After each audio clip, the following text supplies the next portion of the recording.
నమస్తే అండి. ఆంధ్రప్రదేశ్ వాల్మీకి బోయ సంఘం రాష్ట్ర జనరల్ సెక్రటరీ మరియు కాంగ్రెస్ ఇన్ఛార్జ్, కాంగ్రెస్ లీడర్, తర్వాత పత్తికొండ కాంగ్రెస్ ఇన్ఛార్జ్ క్రాంతినాయుడు మనతో ఉన్నారు. వారితో వన్ టీవీ న్యూస్ ముఖాముఖిని కొనసాగిద్దాం. సార్ నమస్తే సార్. నమస్కారం. ఎలా ఉన్నారు సార్? ఫైన్. ఫైన్. ప్రస్తుతానికి రాజకీయాల్లో వాడివాడిగా వేడివేడిగా ఉన్నారు. ఎలా తీసుకుంటున్నారు ఇప్పుడు ఈ టాపిక్ని? అంటే రాజకీయాలకు సంబంధించి మీరు ఏ విధంగా ఆహ్వానిస్తున్నారు రాజకీయ పరిణామాల గురించి? యాక్చువల్లీ నేను ప్రీవియస్లీ 2019లోనే పాలిటిక్స్లోకి రావడం జరిగింది. 2019లో. ఓకే. అంతకుముందు కూడా నేను సెంట్రల్ సెక్రటరియట్ సర్వీసెస్లో జాబ్ చేసేవాడిని. ఓకే. దాని తర్వాత కొన్ని అంటే ఒక ఆర్గనైజేషన్ ఒక సోషల్ సర్వీస్ ఆర్గనైజేషన్ ద్వారా నేను కొన్ని సేవా కార్యక్రమాలు చేస్తూ వచ్చేవాళ్ళం. ప్రజెంట్ మన స్టేట్ ఇట్లా పాలిటిక్స్ ఇలా ఉంటాయి అనేది అంటే ఎందుకు మేము ఆల్రెడీ దాంట్లో వర్క్ చేసాం కాబట్టి మాకు అప్పుడు కొన్ని అనుభవాలు తెలుసుకొని తర్వాత భవిష్యత్తులో కొద్దిగా లీడర్షిప్ డెఫిషియన్సీ అయితే ఇక్కడ వస్తుంది, కొద్దిగా మనం కూడా ఆలోచన చేయాల్సిన అవసరం ఉంది అని చెప్పేసి 2019లో నేను రాజకీయాల్లోకి రావాలని మీకు ఎందుకు కోరిక కలిగింది సార్? యాక్చువల్గా రాజకీయ అరంగేట్రం అంటేనే చాలా ఇంట్రెస్ట్గా చూపిస్తారు కొంతమంది. సో ఆ ఇంట్రెస్ట్కు తగ్గ కారణాలు మీ దగ్గర ఏమున్నాయి? అంటే ఇప్పుడున్న ప్రెసెంట్ రకంగా పాలిటిక్స్ అయితే మేము ఆలోచన చేయలేదు. ఓకే. ఈవెన్ ఇప్పుడు మేము చేస్తున్న రాజకీయం కూడా ఎంటైర్ డిఫరెంట్ గానే చేస్తా ఉన్నాం. మేమేమంటున్నాం అంటే పాలిటిక్స్ అంటే ఇప్పుడున్న పాలిటిక్స్ రకంగా మేము ఆలోచన చేయలేదు. ప్రెసెంట్ జనరేషన్ కావచ్చు, ఫ్యూచర్ జనరేషన్ కావచ్చు, పాలిటిక్స్ అనేది చాలా డిఫరెంట్ గా ఉండాలనే ఒక లక్ష్యంతోనే మేము ఆ రోజు పాలిటిక్స్ లోకి రావడం జరిగింది. ఎందుకంటే ఇక్కడ యూత్ కావచ్చు, లేకపోతే ప్రెసెంట్ మన రీజియన్ కావచ్చు, ఇక్కడ ఎన్నో అవసరాలు ఉన్నాయి. ఇక్కడ ప్రశ్నించే తత్వం అనేది రావాలా, తర్వాత మనం ఏం అడుగుతున్నాం అనేది తెలియాలి ఈ ప్రజలకి. సరే మనము పూర్తి స్థాయిలో మేమైతే రాజకీయంగా మేము చేయలేకపోయినా అట్లీస్ట్ మేము ఒక స్పెక్టేటర్ లేకపోతే ఉండాలని అంటే ఒక స్పెక్టేటర్ గా ఉండదలుచుకోలేదు, మేము ఒక కటలిస్ట్ గా పనిచేయాలనేది మీ సైడ్ నుంచి ఉన్న ఉన్నత ఆలోచన. సో ఫస్ట్ ఆఫ్ ఆల్ మీకు స్టార్ట్ చేసే ముందర మీ కుటుంబ నేపథ్యం గురించి మనం స్టార్ట్ చేద్దాము. సో ఎక్కడి నుంచి మీ కుటుంబ నేపథ్యం స్టార్ట్ అయింది? మాదైతే వచ్చేసి ఒక పొలిటికల్ ఫ్యామిలీ అయితే కాదు మాది. ఓకే.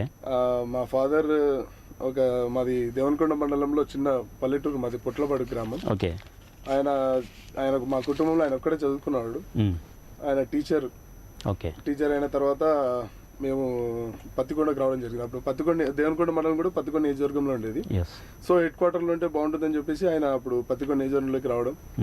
ఇంకా మా కుటుంబం కూడా ఇప్పుడు మా అమ్మ మా నాన్న ఇద్దరు టీచర్స్. ఓకే. మా డాడీ వచ్చేసి మా అన్న వచ్చేసి డాక్టర్. ఇంకా నా వైఫ్ ఎంప్లాయీ, మా అన్న వైఫ్ కూడా ఇప్పుడు ఆమె కూడా డాక్టర్, తను కూడా మెడికల్ ఆఫీసర్ గా చేస్తున్నారు. ఇట్లా ప్రస్తుతం అంటే దాదాపుగా మీరు ఎలక్షన్ అంటే రాజకీయాలకు రాకముందు మీరు మీ జీవన విధానం ఏ విధంగా ఉండింది? జీవన విధానం అంటే అప్పుడు నేను ఒక సెంట్రల్ ఎంప్లాయీని, నా వైఫ్ కూడా ఒక ఎంప్లాయీ. మేము ఎంతసేపు ఉన్నా కానీ అంటే మేము అప్పుడు ఏమనుకునే వాళ్ళం అంటే ఇప్పుడు ఫ్రమ్ కాలేజ్ లైఫ్ కూడా నాది వచ్చేసి స్కూలింగ్ వచ్చేసి నవోదయలో జరిగింది. దాని తర్వాత నేను బీటెక్ వచ్చేసి నా గ్రాడ్యుయేషన్ ఎస్కే యూనివర్సిటీ లీడర్ గా మేము అప్పుడు ఉన్నప్పుడు కూడా అంటే ఎంతసేపునా కానీ పీపుల్ ప్రాబ్లమ్స్ ని ఒక విధంగానే ఆలోచన చేసి ఏదో మనం ఇంతవరకు చేస్తే చాలు అని అనుకునే వాళ్ళం. అంటే ఏదో సోషల్ సర్వీస్ యాక్టివిటీస్, ఇట్లా ఎంపవర్మెంట్ ప్రోగ్రామ్స్ కానీ అట్లనే హెల్ప్స్ అని ఒకటి పెట్టాం. Health, education, literacy promoting social service society, అంతవరకే మేము చేసేవాళ్ళం. కానీ అది కాదు అనేది మేము తెలుసుకున్న తర్వాత ఇది కాదు కావాల్సింది, ఇది కాదు. ఓకే. సో ఇంకా నేను ఆ ఏజ్లోనే మీకు ఇంత పరిపక్వత ఎలా వచ్చిందండి? సో మీరు బీటెక్ చేస్తున్న సమయంలోనే మీరు రాజకీయాల్లోకి వెళ్ళాలి, సమాజ సేవ చేయాలి అనే తలంపు మీలో గట్టిగా కలిగింది అనేది మీరు చెప్తున్నారు. సో ఆ టైంలో మీకు ఎవరైనా ఇన్స్పైర్ చేశారా, లేకపోతే ఎవరైనా చూసి మీరు నేర్చుకున్నారా? అంటే ఇన్స్పిరేషన్ అంటే జస్ట్ ఊకనే మేము అంటే మీకు తెలిసిందే ఏం లేదు, రెసిడెన్షియల్ స్కూల్స్ లో చదువుకున్న వాళ్ళకి కొద్దిగా సమాజం మీద మాకైతే గ్రిప్ ఉంటుంది. ఈవెన్ ఇప్పుడు నేను ఎన్సీసీ చేసినప్పుడు కానీ ఆ తర్వాత మేము ఇట్లా మాకు కొద్దిగా ఉన్నాయి. నాకు మేము అప్పుడు ఢిల్లీ పరేడ్స్ కానీ లేకపోతే నేషనల్ స్పోర్ట్స్ నేషనల్ గేమ్స్ ఆడడం, ఇట్లా ఉన్నప్పుడు కొద్దిగా డిఫరెంట్ పీపుల్ చూడడం, డిఫరెంట్ రీజియన్స్, ఇప్పుడు వేరే స్టేట్స్కి వెళ్ళడం, అక్కడ ఒక పరిస్థితులు ఇలా చూసిన తర్వాత ఒక అంటే జస్ట్ మనం పూర్తిగా నాలెడ్జ్ లేకపోయినా ఒక సంవాట్ నాలెడ్జ్ అయితే ఉంటుంది. తర్వాత బీటెక్ లో కొన్ని ఇష్యూస్ ఇవన్నీ చూసుకున్న టైంలో మేము అప్పుడే నేను ఫస్ట్ టైం ఓటింగ్ కూడా వచ్చింది నాకు 2009లో.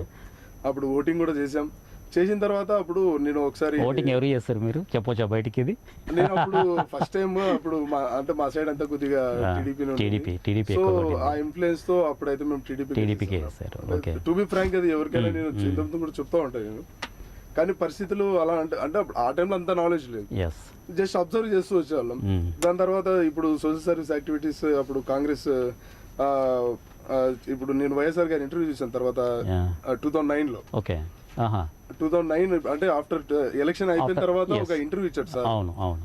వైఎస్ఆర్ గారు అప్పుడు ఇంటర్వ్యూ ఇచ్చినప్పుడు నేను బాగా ఇన్ డెప్త్ గా అప్పుడు అనాలిసిస్ చేశాను. అప్పుడే పిఆర్పి పార్టీ రావడం, తర్వాత టిఆర్ఎస్ అని ఒక ఇది, తర్వాత ఇప్పుడు బాబు గారు థర్డ్ ఫ్రంట్ వెళ్ళడం, ఇలా ఇవన్నీ డిఫరెన్స్. అప్పుడు పాలిటిక్స్ ఎలా కొద్దిగా స్టడీ చేసినప్పుడు ఈవెన్ అప్పుడు వైఎస్ఆర్ గారు ఒక మాట చెప్పారు దాంట్లో, కేవలం మేము ప్రజలకి సంక్షేమ పథకాలు ఇస్తే ఓట్లు వేస్తాడు అనుకోవడం మాత్రం మూర్ఖత్వం. ప్రజలకి ఇంకా ఏదో కావాలి, వాళ్ళకి అభివృద్ధి కావాలి, వాళ్ళకి ఇంకా ఎక్స్పెక్టేషన్స్ చాలా ఉన్నాయి. ఈ విధంగా నేను పనిచేస్తాను కాబట్టి నేను రచ్చబండ ప్రోగ్రామ్ నుంచి ఇంకా నేను ప్రజల్లోకి వెళ్తానని చెప్పి సార్ చెప్పారు సార్. మీరు కావాల్సింటే ఓట్ అనాలిసిస్ కానీ లేకపోతే సీట్ అనాలిసిస్ తీసుకుంటే ఆ రోజు కాంగ్రెస్ పార్టీ 2004 కి 2009 కి సీట్లు తగ్గాయి, ఓట్ పర్సెంటేజ్ తగ్గింది చాలా వరకు. అప్పుడు అంటే ఇప్పుడు ఈ రోజు జగన్మోహన్ రెడ్డి గారికి ఆయన అనుకుంటున్నాడు కానీ సంక్షేమ పథకాలు ఇస్తే ఓట్లు పడతాయి అనేది మాత్రం కంప్లీట్లీ రాంగ్. మీరు ఆ రోజు 2009 లో కాంగ్రెస్ పార్టీ టోటల్ ఇండియాలోనే స్ట్రాంగ్ ఉండేది ఎక్కడ అంటే ఆంధ్రప్రదేశ్ లో. పూరా నీకు పాజిటివిటీ ఉంది అక్కడ, ఇంపాక్ట్ చాలా ఉంది ప్రజల్లో కూడా, ఆయన పేరు నడుస్తోంది. ఫుల్ పాజిటివిటీ ఉన్న టైంలోనే కాంగ్రెస్ కి తగ్గింది ఆ రోజు. కాబట్టి ఈ రోజు ఈయన ఉన్న నెగిటివిటీ, ప్రస్తుతం జగన్ గారికి ఉన్న నెగిటివిటీ టోటల్ ఇండియాలోనే లేదు. కానీ ఆయన అనుకుంటున్నాడు సమాజ పథకాలు ఇస్తే వస్తాయి అనుకుంటున్నారు. కానీ ఓవరాల్ గా తీసుకుంటే మీరు రాజకీయంలోకి రావడానికి ఇన్స్పైర్ రాజశేఖర రెడ్డి గారని చెప్పగానే చెప్తున్నారు. సో మీ రాజకీయ అరంగేట్రం ఏ పార్టీతో జరిగింది, ఏ ఇయర్లో జరిగింది, సో ఏ పార్టీతో ఆ అడుగులు మీరు కలిపారు? అరంగేట్రం వచ్చేసి కాంగ్రెస్ పార్టీనే. నేను ఎందుకు కాంగ్రెస్ పార్టీ చూస్ చేసుకున్నా అనేది నేను చాలా మంది కూడా చెప్పాను. నేను మీరు ఇప్పుడు మీతో ఉన్నప్పుడే నేను ఇండైరెక్ట్ గా నేను టీడీపీకి ఫస్ట్ ఓట్ వేసాను, తర్వాత అనాలిసిస్ చేసుకున్నాను. నేను ఇక్కడ మన ప్రాంతం గురించి అనాలిసిస్ చేసుకున్నాను, నేను ఎవరి కోసం ఫైట్ చేయాలనుకున్నానో వాళ్ళ గురించి అనాలిసిస్ చేసుకున్నాను. సో నేను ఒక పార్టీని చూస్ చేసుకున్నప్పుడు ఇది నాకు ఫ్యూచర్ ఉండాలి అని అనుకున్నాను. అంటే నా ఫ్యూచర్ అనేది కాదు, నా ఫైట్ కి అనేది ఫ్యూచర్ ఉండాలి. ఇప్పుడు నా ప్రాబ్లమ్స్ అన్ని ఇప్పుడు మన రీజన్, ఇప్పుడు కర్నూలు జిల్లా కావచ్చు లేకపోతే రాయలసీమ ప్రాంతం చూసుకుంటే, ఈ ప్రాంతాన్ని అభివృద్ధి చేయాలంటే అది కేవలం ఒక నేషనల్ పార్టీతోనే అవుతుంది, ఒక స్టేట్ పార్టీతో అయ్యేది కాదు. ఎందుకంటే స్టేట్ పార్టీ ఎంతసేపు ఉన్నా కూడా వాళ్ళు ఓట్ బ్యాంక్ చూసుకుంటారు తప్ప ఈ యొక్క ప్రాంతాన్ని అభివృద్ధి చేద్దామని చూసే పరిస్థితి లేదు. సో అలాగే ఇప్పుడు నాది వాల్మీకి సామాజిక వర్గానికి ఎస్టీ హోదా కావాలనేది అది ఇన్ డెప్త్ ఫైట్ ఉంది. ఈవెన్ నేను జాబ్ చేసేటప్పుడు కూడా నేను ఈవెన్ ఒక సెంట్రల్ ఎంప్లాయీ ఉండి నేను ఒక ఎంప్లాయ్ ఫ్యామిలీ నుంచి వచ్చినా కూడా ఓవరాల్ గా మీరు ఏ ఇయర్ లో స్టార్ట్ చేస్తారు? 2019 లో మీ రాజకీయ రంగ ప్రవేశం జరిగింది. సో కాంగ్రెస్ పార్టీ నుంచి మీ రాజకీయ రంగ ప్రవేశం జరిగింది. సో 2019 లో ఓవరాల్ గా తీసుకుంటే కాంగ్రెస్ పార్టీ అనేది ఒక తక్కువ స్థితిలో ఉంది ఓవరాల్ గా తీసుకుంటే. మరి కాంగ్రెస్ పార్టీలో నుండే మీరు వచ్చి ఈ విధమైనటువంటి పోరాటం చేస్తే మీ సఫలీకృతం అవుతారని మీరు అనుకున్నారా? ఇక్కడ నేను అదే చెప్పాను కదా, నా ఫైట్ అనేది ఇప్పుడు మేము ఫైట్ అనేది 60 years నుంచి కూడా మనం జరుగుతోంది. ఈవెన్ మనం ఇప్పుడు ఈ రోజు కూడా మాట్లాడుకుంటాం, మన ప్రాంతం శ్రీబాగ్ ఫ్యాక్ట్ అని మాట్లాడుతాం. మా వాళ్ళు ఇప్పుడు మేము వాల్మీకి సమాజ వర్గాన్ని ఏమైనా మాట్లాడినా కూడా 70 years ఫైట్ అని ఇట్లా మాట్లాడుకుంటూ వస్తాం. ఈవెన్ కొంతమంది కాంగ్రెస్ ద్రోహం చేసింది నువ్వేం చేస్తావు అనే మాట కూడా మాట్లాడుతాం. ఇక్కడ ఎవరు న్యాయం చేస్తారు, వాళ్ళ దగ్గరికి మన ప్రాబ్లం ఎవరు తీసుకొని వెళ్తా ఉన్నారు, వాళ్ళు ఎలా ఆలోచిస్తున్నారు ఈ ఒక రీజన్ మీద అనేది నేను బోత్ గవర్నమెంట్స్ ఉన్నప్పుడు వర్క్ చేశాను. ఈవెన్ కాంగ్రెస్ గవర్నమెంట్ ఉన్నప్పుడు చేశాం, బీజేపీ గవర్నమెంట్ లో కూడా నేను వర్క్ చేశాను. ఒక సిస్టమ్ ఎలా వర్క్ అవుతుంది, ఆ పార్టీ సిస్టమ్ ఎలా వర్క్ అవుతుంది, వాళ్ళ లీడర్స్ ఎలా ఉంటారు అనేది నేను డైజెస్ట్ చేసుకున్న తర్వాత తీసుకున్న decision Congress party. Congress party ఎలా ఇంతకుముందు లీడర్షిప్ వేరు, ఇప్పుడున్న లీడర్షిప్ వేరు. So what is the difference between అప్పుడున్న పరిస్థితి ఇప్పుడున్న పరిస్థితి కాంగ్రెస్లో ఏంటి? ఆఫ్టర్ ఇప్పుడు ఒక విధంగా చెప్పాలనుకుంటే 2014 తర్వాత ఏపీ రాష్ట్రము రెండుగా చీలిపోవడానికి ప్రధాన కారణం కాంగ్రెస్ పార్టీనే. అప్పుడున్న పరిస్థితి ఏంటి? సో ఇప్పుడు 2024కు సంబంధించిన పరిస్థితి ఏ విధంగా ఉంది రాష్ట్రంలో? మీరు ఒకసారి అంచనా వేసింటారు కదా, సో దానికి సంబంధించిన డీటెయిల్స్ ఏమున్నాయి మీ దగ్గర? ఇప్పుడు కొంతమంది అనుకుంటున్నారు అంటే కాంగ్రెస్ పార్టీ డిటరేట్ అయింది ఇక్కడ. ఇప్పుడు కొంతమంది మీరు అన్న విధంగానే కొంతమంది కాంగ్రెస్ పార్టీ ద్రోహం చేసింది. అది అంటే మీరు ఒకటి మేము ఈవెన్ ఇప్పుడు ఇంటర్నల్ గా మేము కొన్ని డిస్కస్ చేస్తూ ఉంటాం కదా పార్టీలో. ఇప్పుడు పెద్దలు కూడా అందరూ కూడా ఏమంటారంటే, ఈవెన్ సోనియా గాంధీ గారు కావచ్చు, రాహుల్ గాంధీ గారు కానీ వీళ్ళందరూ ఏం చెప్పడం అంటే, ఇప్పుడు మనము తెలంగాణ గవర్నమెంట్ తెలంగాణ స్టేట్ ఇస్తామని చెప్పేసి మనం ఎప్పటి నుంచో మేనిఫెస్టోలో పెడుతూ వస్తా ఉన్నాం. సో ఈ ప్రామిస్ అనేది ఫుల్ఫిల్ చేయాల్సిన అవసరం ఉంది అని మేడం గారు విశ్వసించారు బాగా.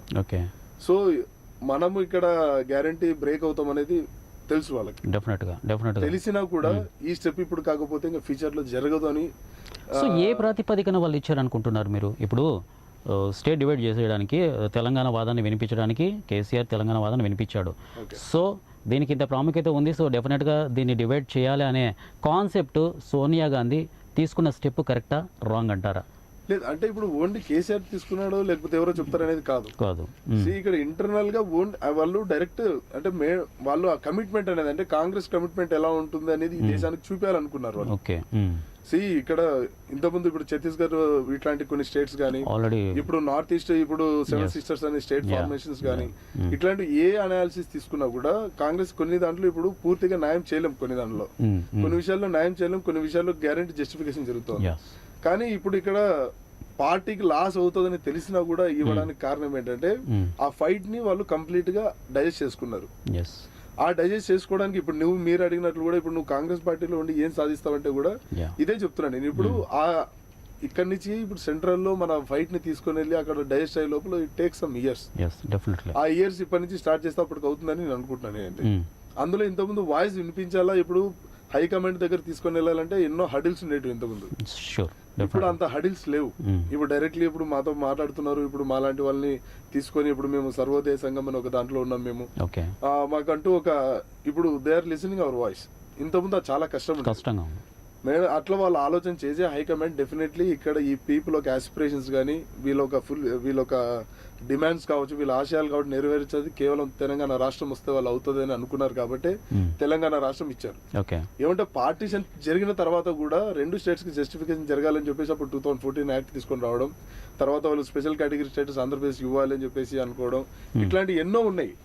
కానీ ఆ బిల్ అసలుకు మేము గ్యారెంటీ ఇంప్లిమెంట్ చేస్తామని చెప్పేసినటువంటి బీజేపీ గవర్నమెంట్ ఈరోజు చేయకపోవడాన్ని ఈరోజు అదిగిన ఫుల్ఫిల్ చేస్తే సో ఎంత మంచి కార్యక్రమం చేసినా కూడా, సో రాష్ట్రాన్ని విడగొట్టినంత మంచి కార్యక్రమం చేసినా కూడా ఏపీలో plus at the same time Telangana స్టేట్లో కూడా పార్టీ అంత భూస్థాపితం కావడానికి మరి మంచి చేస్తుంటే ఈ పార్టీకి గ్రోత్ అనేది ఉండేది కదా కాంగ్రెస్ పార్టీలో. మరి అది లేకుండా పోయింది, ఏపీలో పోయింది, అటు తెలంగాణ స్టేట్లో పోయింది. మరి దీని పరిణామాలు మీరు ఏ విధంగా బ్యారేజ్ వేసుకుంటున్నారు? చెప్తున్నాను కదా, ఇప్పుడు అది ఏముంటుందంటే కొన్ని జనరేషన్స్ దీన్ని ఒక రకంగా చెప్పాలంటే దీని ఒక సాచురేషన్ పాయింట్ అంటాం మనం. ఆ సాచురేషన్ పాయింట్ వచ్చినప్పుడు ఏ పార్టీ అయినా కానీ ఇది ఫేస్ చేస్తుంది. కాంగ్రెస్ పార్టీకి ఇది ఫస్ట్ టైం కాదు. ఇది ఇంతకుముందు కూడా 30 years బ్యాక్ ఉన్నప్పుడు ఈవెన్ ఇందిరాగాంధీ గారు కూడా ఈ ఫేస్ చేశారు. ఈ రోజు మళ్ళీ చేస్తున్నారు. ఇంకొక అంటే దాదాపుగా ఇది టీఆర్ఎస్ నుంచి అంటే చంద్రశేఖరరావు తరపు నుంచి కూడా ఒక వాదన వినపడింది. అంటే తెలంగాణ స్టేట్ మాకు సపరేట్గా ప్రత్యేకంగా ఇస్తే కాంగ్రెస్ పార్టీలో నా పార్టీని విలీనం చేస్తా అని చెప్పేసి మాట్లాడినాడు, ఒప్పుకున్నాడు. కానీ ఇది ఇప్పుడు జరగలేదు. అది ఒప్పుకున్నాడు ఆయన. ఆ రోజు ఉన్న ప్రెసెంట్ ట్రెండ్స్ ప్రకారం కూడా ఆ రోజు అక్కడ ప్రెస్ మీట్ కూడా అనౌన్స్ చేశారు. వాళ్ళందరూ ఫ్యామిలీతో మీరు చూస్తే కొన్ని ఫొటోస్ కూడా ఉంటాయి. మొత్తం పూరా కేసీఆర్ ఫ్యామిలీ అంతా అక్కడ ఉంటది. ఈవెన్ రాహుల్ గాంధీ గారు, సోనియా గాంధీ గారు అక్కడ ఉన్నారు. అక్కడ విలీనం వాళ్ళు మెర్జింగ్ అక్కడ అనౌన్స్ చేస్తామని చెప్పిన ఆయన లేదు మేడం ఇక్కడ కాదు, పార్టీ నేను మొదలు పెట్టిన తెలంగాణలో కాబట్టి అక్కడికి వెళ్ళి విలీనం చేస్తానని చెప్పి ఆయన స్పెషల్ ఫ్లైట్ లో వచ్చి వెంటనే ఫ్లైట్ దిగిన తర్వాత లేదు నా వల్ల వచ్చిన పార్టీ అనౌన్స్ చేసుకుని చేశారు. కానీ అప్పుడు కూడా మేము వద్దనుకుంటే ఆ రోజు కూడా ఇంకా అప్పటికి ఇంకా ప్రెసిడెంట్ అథెంటికేషన్ జరగలేదు కాబట్టి చేయాలనుకుంటే చేయొచ్చు. కానీ కాంగ్రెస్ పార్టీ డిసైడెడ్ దట్ మేము ఒకసారి మాట ఇచ్చిన తర్వాత నిలబెట్టుకోవాలి. కాబట్టి మేడం గారు ఆ రోజు కూడా ఇప్పుడు కూడా బ్లేమ్ గేమ్ ఎప్పుడు చేయలేదు. ఇప్పుడు కూడా నాకు తెలిసి ఎప్పుడు బ్లేమ్ గేమ్ కాంగ్రెస్ పార్టీ చేయలేదు. వచ్చిన ప్రతి ఒక్క లీడర్ కాంగ్రెస్ నుంచి వచ్చిన వాళ్ళే. కానీ కొన్ని బ్యాక్ స్టాప్స్ ఇట్లాంటివి ఉంటాయి. లీడర్షిప్ కొంతమంది పెద్ద పెద్ద లీడర్లు ఈ రోజు ఆ రోజు డెసిషన్స్ తీసుకున్న వాళ్ళంతా కూడా ఈ రోజు కొంతమంది వెనకలు పోయిన వాళ్ళు ఉన్నారు. ఇట్లాంటివి కొన్ని చాలా ఉంటాయి. ఇంకా మనం కొన్ని సో ప్రధానంగా తీసుకుంటే మీరు కాంగ్రెస్ పార్టీలోకి ఎంట్రీ ఇచ్చారు, కాంగ్రెస్ పార్టీ నుంచి ఎంట్రీ ఇచ్చారు. సో దాన్ని బట్టి చూస్తే మీరు సో వాట్ అబౌట్ నెక్స్ట్ 2024 ఎలక్షన్స్కు సంబంధించి మీ స్టెప్ ఏ విధంగా తీసుకోబోతున్నారు? సో దాంట్లో ఏ నియోజకవర్గం సైడ్ నుంచి అయినా పోటీ చేయబోతున్నారు మీరు? అంటే ఇప్పుడు ఈసారి అంటే పత్తికొండ నియోజకవర్గం ఈసారి మేము కొంతమంది పెద్దల్ని తర్వాత కొంతమంది మేము ఇప్పుడు ఈవెన్ కొత్త డిస్ట్రిక్ట్ మీద కాన్సన్ట్రేట్ చేస్తా ఉన్నాము. ప్రతి జిల్లాలో తిరుగుతా ఉన్నాం. ఈవెన్ ఇప్పుడు భారత్ జోడో యాత్ర ఎఫెక్ట్ ఉంది. తర్వాత ఇప్పుడు మీరు కొంతమంది అనుకుంటుంటారు కానీ ఇక్కడ ఓటింగ్ లేదు కదా అది అని చెప్పేసి ఏ పల్లెలో వెళ్ళినా కూడా కాంగ్రెస్ కార్యకర్తలు ఉంటారు, ఓట్లు వేస్తారు. కానీ ఇప్పుడు కొంతమందిలో ఉన్న ఇప్పుడు ఈ మధ్య కాలంలో నాట్ ఓన్లీ ఇన్ ఆంధ్రప్రదేశ్ మొత్తం ఇండియాలో ఎలా ఉందంటే ఓటర్ అనాలిసిస్ ఎలా ఉందంటే విన్నర్ రన్నర్ పార్టీకే ఓటేద్దాం అనే పరిస్థితి వచ్చేసి ఎగ్జాక్ట్లీ అది ప్రతి చోట జరుగుతుంది. దీన్ని మేము ఫుల్ఫిల్ చేయలేకపోతా ఉన్నాము. యా దానివల్ల అందులో ఇక్కడ కాంగ్రెస్ ఆల్రెడీ ఉండగా ఇంకో కాంగ్రెస్ పార్టీ వస్తే కన్ఫ్యూజన్ అనేది ఏర్పడుతుంది. తర్వాత ఓటర్ కొద్దిగా ఎన్లైట్మెంట్ కొద్ది తక్కువ మన ఏరియాలో, ఈవెన్ మన ఏరియానే కాదు, కొంత ఆ ఓటర్ అవేర్నెస్ తక్కువ ఉంటుంది.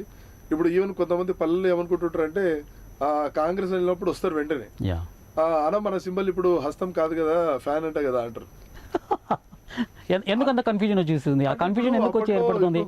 ఈవెన్ ఇప్పుడు ఇంతకుముందు కూడా రెడ్డి కాంగ్రెస్ అని ఉండేది, కొన్ని కన్ఫ్యూజన్స్ అన్ని ఇట్లా రావడం. వైఎస్ఆర్ కాంగ్రెస్, సో ఇప్పుడు వైఎస్ఆర్ కాంగ్రెస్ అనే లోపు అందరూ కూడా కొంతమంది కాంగ్రెస్ మళ్ళీ సింబల్ చేంజ్ చేసిందేమో అని కొంతమంది పల్లెలు అనుకోవడం. అటువంటి వారు కూడా ఉన్నారంటారు. షూర్ 100% లో గ్యారంటీ అట్లాంటి వాళ్ళు 5 to 10% ఉంటారు.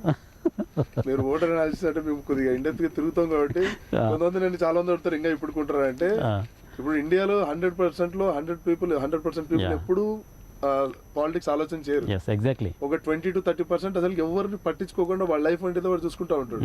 ఇంకా 5 to 10% వాళ్ళకి అసలు అది కూడా అవసరం లేదు. అలా ఇంతో తీసుకుంటే లాస్ట్ కి మనం ఓట్ బ్యాంక్ చూస్తుంటాం ఎవ్రీడే. ఇప్పుడు ఎంత వరకు పోల్ అయిందంటే 70% పోల్ అయింది అంతే. సో ప్రస్తుతం పతికొండ నియోజకవర్గానికి సంబంధించి అంటే ఇప్పుడు ప్రజెంట్ సిచ్యువేషన్లో అభివృద్ధి ఏ మేర జరిగింది వైఎస్ఆర్సీపీ పాలనలో? పతికొండ నియోజకవర్గంలో అభివృద్ధి శూన్యం అని చెప్పేసి నేను ఈవెన్ కొన్ని స్లైడ్స్ రన్ చేస్తూ ఉంటాను. ఈవెన్ ఎన్నో సార్లు కూడా ఈ మాట చెప్పడం వచ్చాను. నేను ఈవెన్ ఎన్నో దాని మీద ఉద్యమాలు చేశాము. దాని తర్వాత వాళ్ళు ఇచ్చిన వాగ్దానాలు ఎంతవరకు నెరవేర్చారు ఇట్లాంటివన్నీ కూడా చెప్తూ వచ్చాను. ఇందాక కూడా నేను అదే చెప్పా, పథకాలు ఇచ్చినంత మాత్రాన అభివృద్ధి జరిగినట్లు కాదు. అభివృద్ధి జరిగిందంటే దర్ షుడ్ బి చేంజ్. ఇప్పుడు పత్తికొండ నియోజకవర్గంలో 2019 కాదు, 2009 లో కూడా కాదు, 2000 ఎప్పుడైతే ఈ యొక్క డెవలప్మెంట్ అనేది ఆగిపోయిందో అప్పటి నుంచి ఇంతవరకు కూడా ఏం అభివృద్ధి జరగలేదు మా నియోజకవర్గంలో అయితే. కంగాటి శ్రీదేవి హయాంలోనే కదా ఇప్పుడు జరుగుతుంది. మరి ఇప్పుడున్న దాంట్లో అసలు అభివృద్ధి అనేది లేదు. పోనీ టీడీపీ హయాంలో 2014 సంబంధించి ఏ విధంగా ఉండింది మరి అప్పుడు? ఆ టైంలో ఉన్న పరిస్థితిలో అంటే ఇప్పుడు నేను మీకు చెప్పాను, అప్పుడు కొద్దిగా మేము కంప్లీట్ గా పాలిటిక్స్ లో లేకపోయినా కానీ నేను ఒక ఆర్గనైజేషన్ నుంచి కొన్ని ఫైట్స్ చేశాను అక్కడ. ఈవెన్ ఇప్పుడు అక్కడ చెరువులు నింపేటప్పుడు వీళ్ళు ఈ రోజు మొన్న జగన్మోహన్ రెడ్డి గారు వచ్చి పైప్ లైన్ సిస్టమ్ స్టార్ట్ చేసి మొత్తం నేను ఏదో సాధించాలని చెప్తున్నాడు. అసలు మన ఏరియాలో ఇది రావాలంటే పిల్ల కాలుదారులు చెరువులు నింపండి అని చెప్పేసి మనం అడిగాం. కొంతమంది వాదన ఏంటంటే అది గ్రావిటేషన్ నుంచి రాదు అని కొన్ని ఉన్నాయి. మనం అప్పుడు ఏం చెప్పామంటే మినీ రిజర్వాయర్స్ కన్స్ట్రక్ట్ చేసి ఆ మినీ రిజర్వాయర్స్ నుంచి మీరు ఫిల్ చేయండి అని చెప్పేసి మనం అడిగాం. త్రూ ఇప్పుడు మధ్యకేరళ దగ్గర నుంచి వస్తే పత్తికొండ ఈ సైడ్ అంతా త్రూ గ్రావిటేషన్ వాటర్ వస్తుంది. ఎందుకు రాదు? వస్తుంది. మీరు అనాలిసిస్ చేయాలి కదా. మీరు ఏమనంటే ఇప్పుడు వాటర్ ని అసలు మన ఇండియాలో ఇప్పుడు ప్రజెంట్ సిచ్యువేషన్ లో పైప్ లైన్ల ద్వారా తీసుకొస్తామని చెప్పేసి మాట్లాడుతున్నారు. ఫుల్ఫిల్ కావట్లేదు. అది చేసేటప్పుడు కూడా మేము ఏమన్నాము, మనకి పిల్లకాలదారులు చెరువులు నింపండి, మీరు ఎంతసేపు ఉన్నా కానీ నికర జలాల మీద ఆరబడుతున్నారు. ఇప్పుడు మనము అసలు వాటర్ క్యాప్చర్ అనేది లేకపోండి. ఇక్కడ నువ్వు ఎన్ని రోజులన్నీ పంప్ చేస్తావు వాటర్ ని? ఇప్పుడు చూడండి, ఇక్కడ నేనేం చెప్తున్నా అంటే 100% రెయిన్ఫాల్ అనేది ఇక్కడ వస్తుంది. మనకి ఇక్కడ పన్న ఒక నెల రోజుల వర్షాల్లో కూడా మనకి రెయిన్ఫాల్ వాటర్ ఎక్కువ వస్తుంది. ఆ రెయిన్ఫాల్ ని మనం క్యాప్చర్ చేయలేకపోతున్నాం. ఈ రోజు కర్నూలు జిల్లాలో కావచ్చు, మన రాయలసీమలో కావచ్చు, రిజర్వాయర్స్ ఎన్ని ఉన్నాయండి? తర్వాత ఇప్పుడు మేము వేదవతి అడుగుతా ఉన్నాం, అది లేదు. ఆర్టీఎస్ రైట్ ఛానల్ కావచ్చు, లేకపోతే ఇక్కడ మినీ రిజర్వాయర్స్ కావచ్చు. దీని వల్ల ఏమవుతుందంటే వాటర్ క్యాప్చర్ చేయగలుగుతాం. రెయిన్ వాటర్ హార్వెస్టింగ్ లేదు ఇక్కడ. అసలు రన్ ఆఫ్ వాటర్ మన రాయలసీమలో 60 to 70% ఓన్లీ రన్ ఆఫ్. అంటే 100% రెయిన్ఫాల్ అంతా ఆవిరైపోతుంది. ఎవాపరేషన్ మళ్ళీ ఇంకొక 8%. ఎక్కడ అసలు మనం అసలు స్టోర్ చేస్తూ ఉండేది 10 to 12%. అంతే మేము అడుగుతున్నాం, రిజర్వాయర్లు కట్టండి, వాటర్ వస్తుంది. అదే నువ్వు పిల్లకాలు దోగారనుకోండి, ఆ రెయిన్ వాటర్ వచ్చినప్పుడు నీళ్లు ఉంటాయి కదా అక్కడ, ఆటోమేటిక్ గా మళ్ళీ గ్రౌండ్ లెవెల్ వాటర్ పెరుగుతుంది. వీళ్ళందరూ ఏమనుకుంటారు అంటే చెరువులు నింపు. దీని గురించి మీరు ఏమైనా ఫైట్ చేయలేదు? ఇప్పుడు మీ నియోజకవర్గానికి సంబంధించి మీరు ఏ విధమైన ఫైట్ చేస్తున్నారు దీని గురించి? ఇప్పుడు ఇంత ముందు కూడా నేను సిపిఐ అన్న వాళ్ళు వీళ్ళందరినీ కూడా అడిగేవాళ్ళం. ఇప్పుడు సిపిఎం వాళ్ళు కొంతమంది అన్న వాళ్ళు ఏంటి, పైప్ లైన్ ద్వారానే జరుగుతుంది, జరగదు, ఎందుకంటే మళ్ళీ ఈ పొలాల్లో గొడవలు వస్తాయి, అవి వస్తాయి అంటే మనం ఎంపవర్మెంట్ చేయాలన్నా. సో ఇది ఏది బెటర్ అంటారు? ఇప్పుడు పిల్ల కాలువలకు సంబంధించి కాలువల ద్వారా నీరు సప్లై చేసేది బెటర్ అంటారా, లేకపోతే పైప్ లైన్ ద్వారా అనేది బెటర్ అంటారా? మరి ఎందుకు ఆ డెసిషన్ వాళ్ళు తీసుకున్నారు? నేను కొంతమందిని అడిగిన తర్వాత తీసుకున్న విషయం ఏంటంటే, ఇప్పుడు ఇక్కడ మన ఇండియాలో జరిగే మిస్టేక్ మీకు చిన్న ఒక 3 minutes తీసుకుంటాను. దీంట్లో ఏంటంటే ఫస్ట్ ప్రజలు మన ప్రజలు, ఇది అది మర్చిపోతారు కొంతమంది లీడర్స్. మన ప్రజల్ని మనము చెప్పి వాళ్ళని అంగీకరించేసే విధంగా ఉండాలి. మనం వాళ్ళని ఫస్ట్ వాళ్ళని మోటివేట్ చేసే దాంట్లో ఫెయిల్ అవుతున్నాం మనం. డెఫినెట్లీ ఫెయిల్ అయిపోయి ఇప్పుడు ఈవెన్ ఏదైనా ఒక డ్యామ్ కట్టాలనుకున్నప్పుడు జరిగే ఇది కావచ్చు, రీసెటిల్మెంట్స్ జరిగేటప్పుడు ప్రాబ్లమ్స్ కావచ్చు, ఇవన్నీ ఎక్కడ వస్తున్నాయంటే ఫస్ట్ వాళ్ళకి ఇప్పుడు కొంతమంది ఒకడు వస్తాడు, ఇప్పుడు కాంగ్రెస్ పార్టీ ఉంది, లేకపోతే వైసీపీ కావచ్చు, లేకపోతే తెలుగుదేశం కావచ్చు, పిల్లకాలు పోతుందంటే ఒకడికి వచ్చి వాడికి చెప్తాడు రైతుకి, నువ్వు పిల్లకాలు తోతే నీ భూమి ఇంత పోతుందిరా, నువ్వు ఒప్పుకోవద్దని చెప్పి వాడు అనే లోపల వాడు ఎగ్జాక్ట్ అదే నిజంగా పోతుందేమో, మరి నాకెందుకు లాస్, నేను ఎందుకు ఒప్పుకోవాలని చెప్పేసి వాడు ఒప్పుకోడు.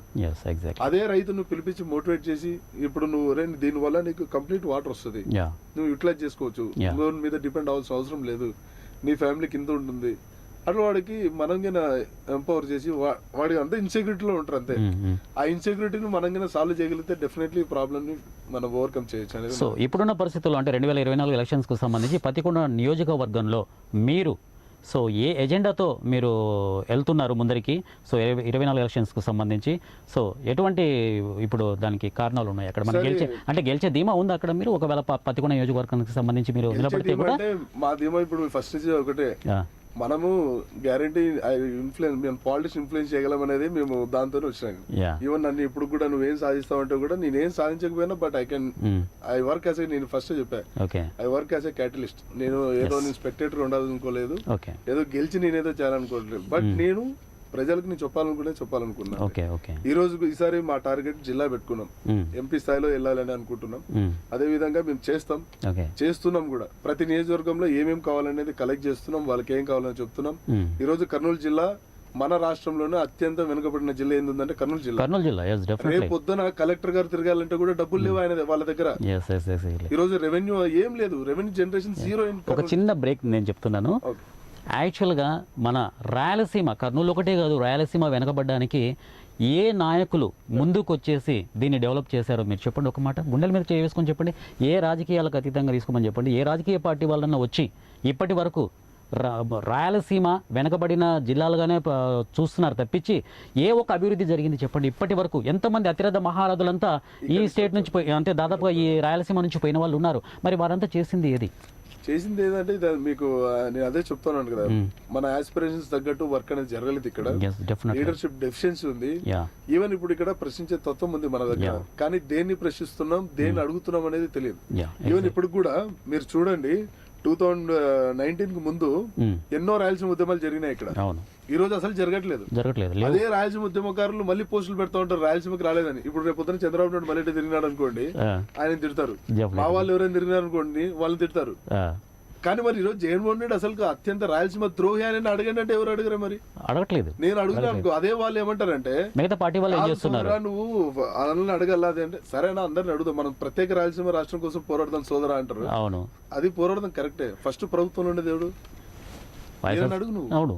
దాని తర్వాత ప్రతిపక్షాలు. దాని తర్వాత రాయలసీమకి మీరు గమనించండి, చంద్రబాబు నాయుడు గారు ఏమైనా చేసినారా, లేకపోతే కాంగ్రెస్ పార్టీ ఏం చేసిందా అనేది మనం అనాలిసిస్ చేసుకుంటే అసలు ఈ ఒక రాయలసీమకి ఏమన్నా చేసింది కొత్త గొప్ప అంటే కాంగ్రెస్ పార్టీ ఏం ఒక్క విధంగా చేసుకోవాలనుకుంటే. సో రాయలసీమకు ఎటువంటి అభివృద్ధి కార్యక్రమాలు చేశారు కాంగ్రెస్ పార్టీ గతంలో?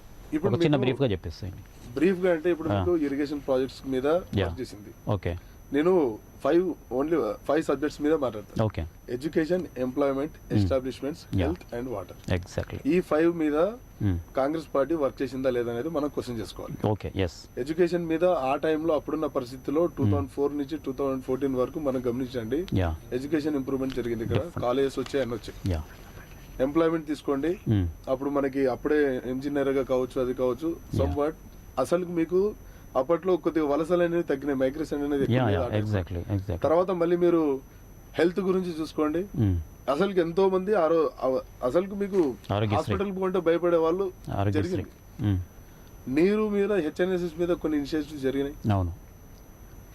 తర్వాత ఎస్టాబ్లిష్మెంట్స్, పూర్తి స్థాయిలో ఎస్టాబ్లిష్మెంట్స్ అయితే జరగలేదు. కానీ ఇప్పుడు ఆ టైంలో కొంతమంది లీడర్స్ ఇట్లాంటి ఆ టైంలో బలమైన నాయకుడు కాంగ్రెస్ పార్టీలో ఉన్నారు. ఇప్పుడు అంటే ఇప్పుడు కొంతమంది ఇప్పుడు మీ అదే చెప్తున్నా, ఇప్పుడు క్రాంతి నాయుడికి ఇప్పుడున్న ప్రెసిడెంట్ కొంతమంది లీడర్స్ కి ఉన్న తేడా ఏంటంటే, ఇప్పుడు మేము ఏ రాజకీయ నేపథ్యం లేని వాళ్ళం. ఈ రోజు మేము సబ్జెక్ట్ మాట్లాడుతున్నా కూడా ప్రజల్లోకి తీసుకుపోవాలంటే మేము చాలా సఫర్ అవుతుంటాం. ఇప్పుడు మేము ఇదే కర్నూలు జిల్లాలో ఇది కావాలి, మా ప్రజలకు ఇది కావాలి, మా ప్రాంతానికి ఇది కావాలని ఎవ్రీడే మేము వాయిస్ రైజ్ చేస్తూ ఉంటాం. ఈ రోజు అభివృద్ధి శూన్యమని నేను చెప్పి దాన్ని ప్రూవ్ చేస్తా ఉన్నా. జగన్మోహన్ రెడ్డి 2019 ముందు ఆయన పాదయాత్రకు వచ్చిన తర్వాత ఎక్కడైనా కనిపించిందన్నా ఎక్కడైనా ఇదిందనో పత్తికొండ నియోజకవర్గంలో టమాటో ఫ్యాక్టరీ అని కిండల్ చేశాడు చంద్రబాబు నాయుడిని. మరి అదే ఇప్పుడు నువ్వు మళ్ళీ మొన్న పత్తికొండకు వస్తా ఉంటే నేను అదే ముందు ప్రశ్నిస్తే ఏం చేశాడు, 3 రోజుల ముందు తీసుకుని వెళ్ళి మమ్మల్ని జైల్లో పెట్టావు తప్ప మరి సిగ్గు లేకుండా మీరు వస్తున్నారు కదా జగన్మోహన్ రెడ్డి గారు అని మేము అడిగితే నువ్వేం చెప్పట్లేదు. మరి ఏం చెప్పట్లేదు. మళ్ళీ మొన్న వచ్చి 2 months లో అమ్మ సృజనమ్మ గారు కలెక్టర్ గారు మీరు శంకుస్థాపన చేయండి అని చెప్పి అన్నాడు. 2 నెలల్లో మొత్తం అయిపోగొడతా అన్నాడు. 3 నెలల తర్వాత మళ్ళీ మొన్న వచ్చాడు కర్నూలు పత్తికొండ నియోజకవర్గానికి. మరి కనీసం అవును నేను ఇస్తున్నది ఏం చేస్తా ఉన్నాను ఏమనేది ఆయన ఆలోచించాలి కదా. మరి ఈయన సీమ ద్రోహే కాదు చెప్పండి. ఈ రోజు మీరు 2020లో ఫైనాన్స్ బడ్జెట్ చూడండి, రాయలసీమ దుర్భిక్ష మిషన్ కి 1000 కోట్లు కేటాయిస్తున్నాం అని చెప్పేసి ఆ రోజు బడ్జెట్ లో ఉంది. అసలు ఈ రోజు రాయలసీమ దుర్భిక్ష మిషన్ అని మీరు గూగుల్ చేసినా కనపడదే లేదు. సో అంటే ఎక్కడ పోతున్నాయి డబ్బులు అవి? అసలు ఈ రోజు ప్రాజెక్ట్ మెయింటెనెన్స్ కి డబ్బులు లేదు. మన రిజర్వాయర్లు చూస్తే కావచ్చు, డ్యాములు కావచ్చు, దానికి మెయింటెనెన్స్ లేదు, శాలరీస్ లేవు. ఎక్కడ అసలు ఇప్పుడు జరుగుతోంది ఇక్కడ? సో ఓవరాల్ గా తీసుకుంటే వైఎస్ఆర్సీపీ పాలన ఏ విధంగా అనిపిస్తుంది మీకు? Complete fail in every aspect. అసలు ఇప్పుడు కొంతమంది ఇప్పుడు నాడు నేడు మీరు మాట్లాడుతున్నారు, దాంట్లో ఫేజెస్ తీసుకోండి అన్న. మేము చెప్తున్నాం ఇప్పుడు మీరు స్కూల్స్ కి ఇస్తున్నారని అది కరెక్ట్. ఫస్ట్ దానికన్నా ముఖ్యమైనదన్న రెసిడెన్షియల్ స్కూల్స్. రెసిడెన్షియల్ స్కూల్స్ ఎవరైనా పట్టించుకుంటున్నారు అసలు? నాడు నేడు రెసిడెన్షియల్ స్కూల్స్ పనిచేయదా? దానికి దా కేటగిరీ కిందకి వీళ్ళు జత చేయలేదు. అది ఎందుకన్నా హాస్టల్స్ అసలు ఈ రోజు బీసీ హాస్టల్స్ కావచ్చు, ఎస్సీ హాస్టల్స్ కావచ్చు, ఇట్లాంటి ఎందుకు పట్టించుకోవట్లేదు మీరు? మేము హాస్టల్లో ఉండి వచ్చిన వాళ్ళేమన్నా ఆ పరిస్థితి మేము ఘోరంగా మేము కొద్దిగా ఫీల్ అయ్యేవాళ్ళం. అప్పుడు మా పరిస్థితులు వేరు. ఈ రోజు అదే మేము నవోదయలో అప్పుడున్న మేము పరిస్థితులు ఇప్పుడు ఎంటైర్లీ చేంజ్. కానీ ఈ రోజు ఇప్పుడున్న పరిస్థితులు ఇంకా ఘోరంగా ఉన్నాయి. అదే హాస్టల్లోనే అప్పుడున్న హాస్టల్లో నిన్న కొంతమంది రాయలసీమ విద్యార్థి సమితి వాళ్ళు మన పిల్లలు మన ఫ్రెండ్స్ జస్ట్ పైన కవర్ వేయించడానికి పోరాడుతున్నారు వాళ్ళు. వాన వస్తే నీళ్లు పడుతున్నాయని. ఇలా పరిస్థితి ఉంటే ఇంకా మనం ఏం చేస్తాం చెప్పండి. సో ఒక విధంగా తీసుకుంటే ఇప్పుడు పత్తికొండ నియోజకవర్గానికి సంబంధించి తీసుకుంటే రాజకీయ పరిణామాల్లో విభిన్నంగా కనపడుతుంది. అంటే ఓవరాల్గా అన్ని నియోజకవర్గాలకు తీసుకుంటే ఈ పర్టికులర్గా పత్తికొండ నియోజకవర్గానికి సంబంధించే రాజకీయాలు విభిన్నంగా కనపడుతున్నాయి, వాడివేడిగా తయారవుతున్నాయి. సో ఏంటి వాడివేడిగా అంటే ఇప్పుడు మిగతా ఇప్పుడు మన కర్నూలు జిల్లాలోనే ఇప్పుడు ఎంటైర్లీ డిఫరెంట్ ఉంది పాలిటిక్స్. ఎందుకంటే ఇప్పుడు అపోజిషన్ అనేది ఇప్పుడు వాళ్ళకి లేకుండా తయారైపోయింది. ఈవెన్ ఇప్పుడు రాయలసీమలో చూసుకుంటే కూడా ఇప్పుడు దే హ్యావ్ 49 seats. తర్వాత ఇప్పుడు నేను ఈవెన్ ఇంకోటి కొంతమంది అంటే ఇండెప్త్ గా కొంతమంది మనకు తెలిసిన ఫ్రెండ్స్ వాళ్ళతో కూడా నేను చెప్పాను, లోకల్ లీడర్షిప్ ఆ రోజు మిస్టేక్ చేశారు చంద్రబాబు నాయుడు గారు, మళ్ళీ వీళ్ళు కంటెస్ట్ చేయకపోవడం అనేది. ఈవెన్ మీరు 2014 to 19 చూస్తే జగన్మోహన్ రెడ్డి గారు ఆ రోజు గవర్నమెంట్ ఫామ్ చేయకపోయినా గానీ లోకల్ లీడర్షిప్ లో సక్సెస్ అయినాడు ఆయన. అప్పుడు ఎంపీటీసీలు కావచ్చు, సర్పంచ్లు కావచ్చు, కొంతమంది వాళ్ళు ఉన్నారు. ఎప్పటికప్పుడు సాల్వ్ అవుతుంది. ఈ రోజు మీరు చూస్తే ఇప్పుడు మాది ఇక్కడ మా నియోజకవర్గం మన కర్నూలు జిల్లాలో మా పాపులేషన్ వచ్చేసి more than 10 lakhs. ఏ ఊరికి వెళ్ళినా కూడా నన్ను గ్రాండ్ గా రిసీవ్ చేసుకుంటారు. అల్లుడు మా అల్లుడు వచ్చినాడు, మా బావ వచ్చినాడు, మా తమ్ముడు వచ్చినాడు అని. కానీ ఈ రోజు ఒక ఉద్యమం చేయాలంటే ఎంత సఫర్ అవుతున్నాడు అంత సఫర్ అవుతున్నాం. మేమే చేయలేకపోతున్నాం. కారణాలు ఏమై ఉంటాయి? సర్పంచ్ వాళ్ళే, ఎంపీటీసీలు వాళ్ళే, ప్రతిపక్షము లేదు, ప్రతిపక్షము చాలా తక్కువ. అందులో కాంగ్రెస్ పార్టీ ఇంకా చాలా తక్కువ, ఇంకా చాలా లోయర్ లో ఉంది. నా మీద ఇష్టం ఉన్నా కూడా వాళ్ళు రాలేని పరిస్థితి. అందులో ఇది హరాస్మెంట్ పాలిటిక్స్. ఇప్పుడు నాతో ఇప్పుడు ఫోటో దిగి వాడు ఫేస్బుక్ లో పెట్టుకుంటే ఎంబడే వాడికి కౌంటర్ ఇస్తా ఉన్నారు. అసలు ఈవెన్ నా పోస్ట్ కి ఏదైనా కామెంట్లు పెట్టి కొద్దిగా నువ్వు పాజిటివ్ మాట్లాడాలంటే వాడికి ఫోన్ చేసి తిడతావు. ఒక విధంగా చెప్పాలంటే ఇప్పుడు వైఎస్ఆర్సీపీ పాలనలో అంతర్గత పోరు ఉంది, టీడీపీలో అంతర్గత పోరు, ప్రతి ఒక్క పార్టీలో అంతర్గత పోరు అనేది నడుస్తుంది. కానీ మీ కాంగ్రెస్ పాలనలో ఇప్పుడున్న ప్రజెంట్ సిచ్యువేషన్లో కూడా తీసుకుంటే ఇప్పుడు అంతర్గత పోరు నడుస్తుంది. డెఫినెట్గా ఇప్పుడు అంతర్గత పోరు నడుస్తున్నట్టు వల్ల మీకు అంత పాపులారిటీ రావట్లేదని మేము అనుకుంటున్నాం. అంతర్గత పోరు అనేది ఉంటేనే పార్టీలు నడుస్తాయి. కాంపిటీషన్ అనేది లేకుండా మనకు కూడా నిద్ర రాదు. ఇప్పుడు అవతలోడు ఇప్పుడు ఏదైనా చేస్తుంటే రేపు ప్రోగ్రామ్ చేస్తుంటే మనకి నిద్ర రాకూడదు. ఇప్పుడు పొలిటీషియన్ ఆల్వేస్ యాక్టివ్ ఉండాలని అనుకుంటాడు. సో 1000 కళ్ళతో చూస్తూ ఉండాలి ఎక్కడ ఏం జరుగుతుంది ఏంటి అనేది. ఇప్పుడు పొలిటీషియన్ ఎవ్రీడే అప్డేట్ అయితేనే politician. Exactly any profession is a profession. ఇప్పుడు ఒక అడ్వకేట్ కావచ్చు, నేను తర్వాత ఇప్పుడు డాక్టర్ కావచ్చు, లేకపోతే ఏదో ఒక పోలీస్ ఆఫీసర్ కావచ్చు, అట్లీస్ట్ ఏదైనా ఒక చిన్న ఎంప్లాయీ ప్రతి ఒక్కడు ఎవ్రీడే అప్డేట్ అవుతూనే మన ప్రొఫెషన్ మనం ఫుల్ఫిల్ చేయగలం, లేకపోతే చేయలేం. ఒక విధంగా తీసుకుంటే ఇప్పుడు పత్తికొండ నియోజకవర్గానికి సంబంధించి తీసుకుంటే అక్రమాలు ఎక్కువగా జరుగుతున్నాయి. సో చాలా అక్రమాలు ఇప్పుడు శ్రీదేవి హయాంలో చాలా అక్రమాలు జరుగుతున్నాయని చెప్పేసి కూడా ఒక ఆరోపణ అయితే బాగా వినపడుతుంది బయట. సో మరి దాని గురించి మీరు ఎప్పుడు ఫైట్ చేయలేదా? మీకు కనపడటం కూడా మేము స్టేట్మెంట్ ఇచ్చాము ఒకటి, అసలు ఇక్కడ గాంజా కూడా దొరుకుతుందని. దొరుకుతోంది. నేను కంప్లీట్ గా చూసాను పిల్లల్ని. యూత్ ఇప్పుడు పత్తికొండ నియోజకవర్గంలోనే కాదు, మన కర్నూలు జిల్లాలోనే మనకి అత్యధికంగా యువత పాపులేషన్ ఎక్కువ ఉంది ఇక్కడ. ఈవెన్ నేను కొంతమంది నాకు తెలిసిన కొన్ని ఇన్పుట్ అంటే ఇన్సైడ్ స్టాటిస్టిక్ ప్రకారం కూడా కొన్ని తీసుకుంటాను. ఎందుకంటే నాకు కొంతమంది నాకు ఆ ఫ్రెండ్స్ ఉన్నారు ఇచ్చేవాళ్ళు. సో ఇచ్చిన తర్వాత వాళ్ళని ఇంటరాక్ట్ అనేది వీళ్ళంతా ఇప్పుడు అన్ఎంప్లాయ్మెంట్ ఎక్కువైపోయింది ఇక్కడ. పిల్లలంతా కూడా డిపెండెంట్ అయిపోయినారు. వాళ్ళకి ఇప్పుడు ఇంట్లో ఉంటే ఏదో ఒకటి తిడతారు, బయటకు వస్తారు, ఎవరో ఒకరు తిరుగుతారు, ఇట్లాంటివి నేర్చుకుంటున్నారు. మాది ఇప్పుడు ఈ రోజు రెవెన్యూ డివిజన్ అయ్యింది, పత్తికొండలో ఈ రోజు గాంజా అమ్ముతున్నారు, ఇల్లీగల్ లిక్కర్ జరుగుతుంది, మరి ఏం చేస్తున్నారు అంటే నేను మొన్ననే అడిగాను. దాని తర్వాత వెంటనే రైట్లు జరిగినాయి. పెద్ద పెద్ద ఇప్పుడు ఇసుక స్కామ్లు కూడా బాగా జరుగుతున్నాయి. ఇసుక స్కామ్లు కూడా, ఇసుక గురించి ఇంకా మాట్లాడాల్సిన అవసరం లేదు.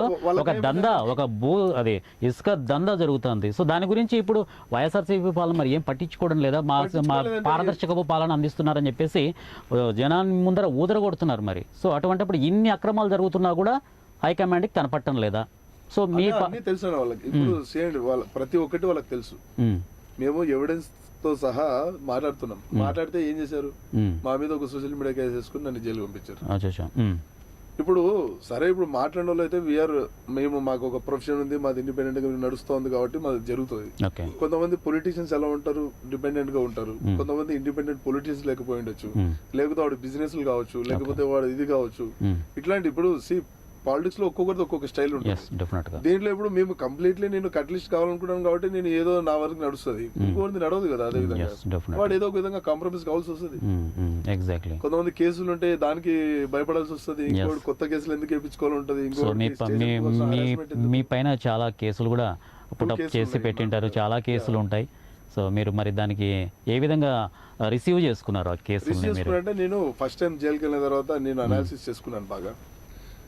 అంటే ఇది రావడానికి రీజన్ ఏంటి, తర్వాత మనం అంటే ఇప్పుడు నేను ఫస్ట్ టైం మీకు చెప్పాను, నేను ఆలోచన చేసిన తర్వాత మేము చేయాలనుకున్న పాలిటిక్స్ ఒకటి, ఇక్కడ జరుగుతూ ఉన్నది ఒకటి.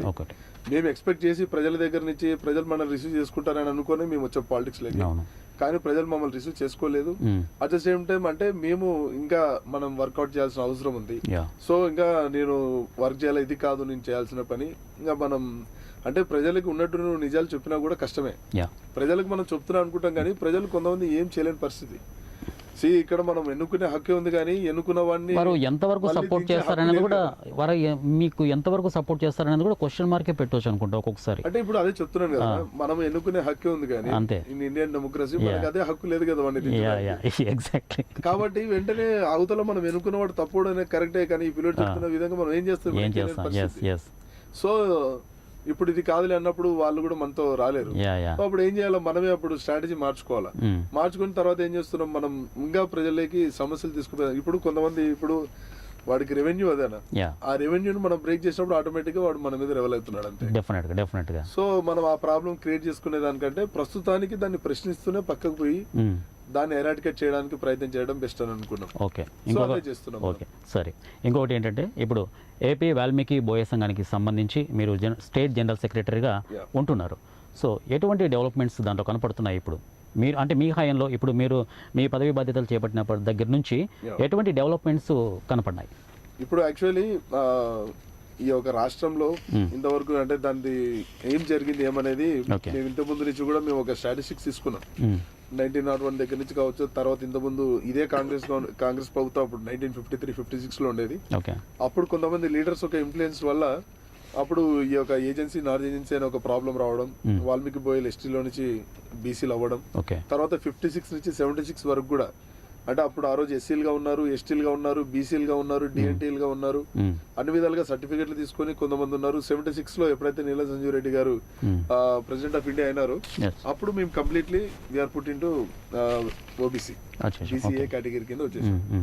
చాలా ప్రశ్నలు మేము దాని గురించి రీసెర్చ్ చేసినాం. ఒక విధంగా రీసెర్చ్ చేసి అంటే అసలుకు మా బీసీఏలో ఎవరిని పెడతారంటే ఓన్లీ ప్రొఫెషన్ ఉన్న వాళ్ళని ఒకటి బీసీఏ కేటగిరీలో పెడతారు. వాల్మీకి బోయలకి ఏ ప్రొఫెషన్ అనేది లేదు కానీ బీసీఏ కేటగిరీ కింద పెట్టారు. ఎలా పెడతారు అనేది ఒక క్వశ్చన్ మార్క్. తర్వాత మేము నోమాడిక్ ట్రైబ్స్, తర్వాత మేము క్రిమినల్ ట్రైబ్స్, డినోటిఫైడ్ ట్రైబ్స్, ఇట్లాంటి హోదాలు ఉన్న వాళ్ళు ఎవరు కూడా బీసీఏలో ఉండరు. వీళ్ళకంటే ఒక సపరేట్ ఇది ఉండాలా, ఇది ఏం జరగలేదు ఇక్కడ. తర్వాత ఒక కమ్యూనిటీ ఒక్కసారి ఎస్టీ నుంచి మళ్ళీ నార్మల్ గా వచ్చినప్పుడు వీళ్ళ ఒక పరిస్థితి ఏంటి, ఇప్పుడు ఇదే మనము బార్డర్ చూసుకుంటే ఆలూరు దాటిందంటే అక్కడ మేము ఎస్టీ. ST, okay. హొలగుంద దాటి జస్ట్ ఒక 2 కిలోమీటర్ పోతే ఎస్టీ. ఎస్టీ ఇక్కడ వస్తే బీసీ. బీసీ వీళ్ళంతా కూడా అప్పుడు అందరు కలిసే బతికింటారు. Yeah, exactly. రాయచూరు జిల్లాలో ఉన్నప్పుడు మేమంతా బాగానే ఉన్నాం కదా. అవును. ఎస్టీ ఉన్నారు. ఇప్పుడు ఒక్కసారి బీసీ అయిన తర్వాత వాడు పరిస్థితి ఏంటి, వాళ్ళ ఒక లైఫ్ స్టైల్ ఏంటి, వాడు ఉన్న వాళ్ళ ఇది అంతా ఏ ప్రభుత్వం ఆలోచించలేదు. సో దీని మీద మేము ఒక రీసెర్చ్ స్టడీ చేయాలని అడుగుతా ఉన్నాం. దాని తర్వాత మేము ఎన్నో రిపోర్ట్ సబ్మిట్ చేసినాం. ఈ రోజు ఒక అఫీషియల్ డీలింగ్ చేస్తా ఉన్నాం గవర్నమెంట్స్ తో, సెంట్రల్ గవర్నమెంట్ తో, స్టేట్ గవర్నమెంట్ తో. అసలు ప్రభుత్వాలు ఫెయిల్ అయినాయని ప్రశ్నిస్తున్నాం. మేము బైక్ యాత్ర చేశాను నేను మంత్రాలయం నుంచి అమరావతి వరకు కూడా 3800 కిలోమీటర్స్ చేశాను.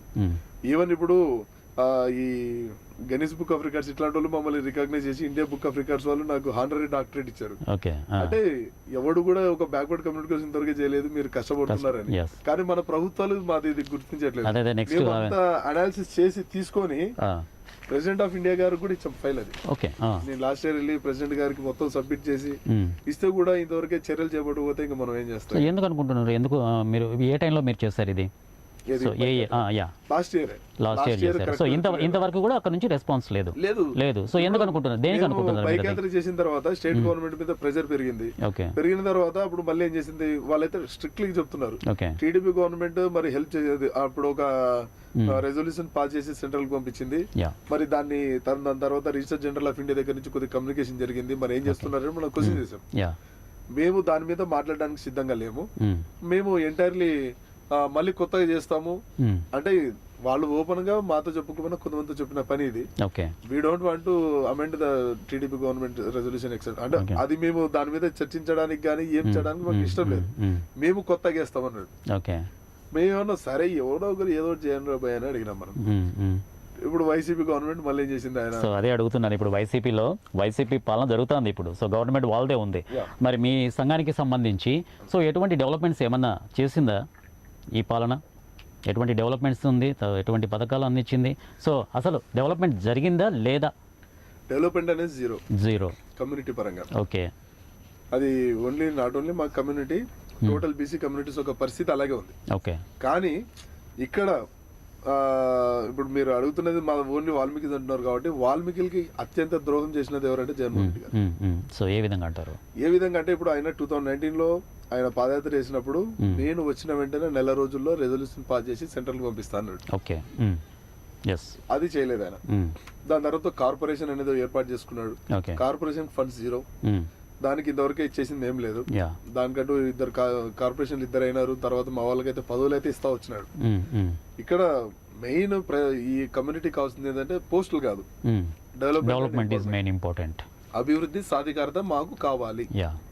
అది ఏమీ జరగట్లేదు. ఏమనంటే మీకు సో పదవి ఇచ్చేసి మీ వాల్మీకి బోయే సమంగా మభ్య పెడుతున్నాడు. సో అదే ఆయన కాన్సెప్ట్ అంటారా? ఇప్పుడు మీరు చూడండి, లాస్ట్ ఇయర్ అంతా గుమ్మనూరు జయరాం గారికి మంత్రి పదవి పోతుంది అని అన్నారు. మేము అప్పుడు బైక్ యాత్ర చేసి బయటకు వచ్చి అప్పుడు మళ్ళీ పీపుల్ లో ఒక ఇంటెన్షన్ వచ్చింది బయటకు వచ్చి కొట్లాడదామని.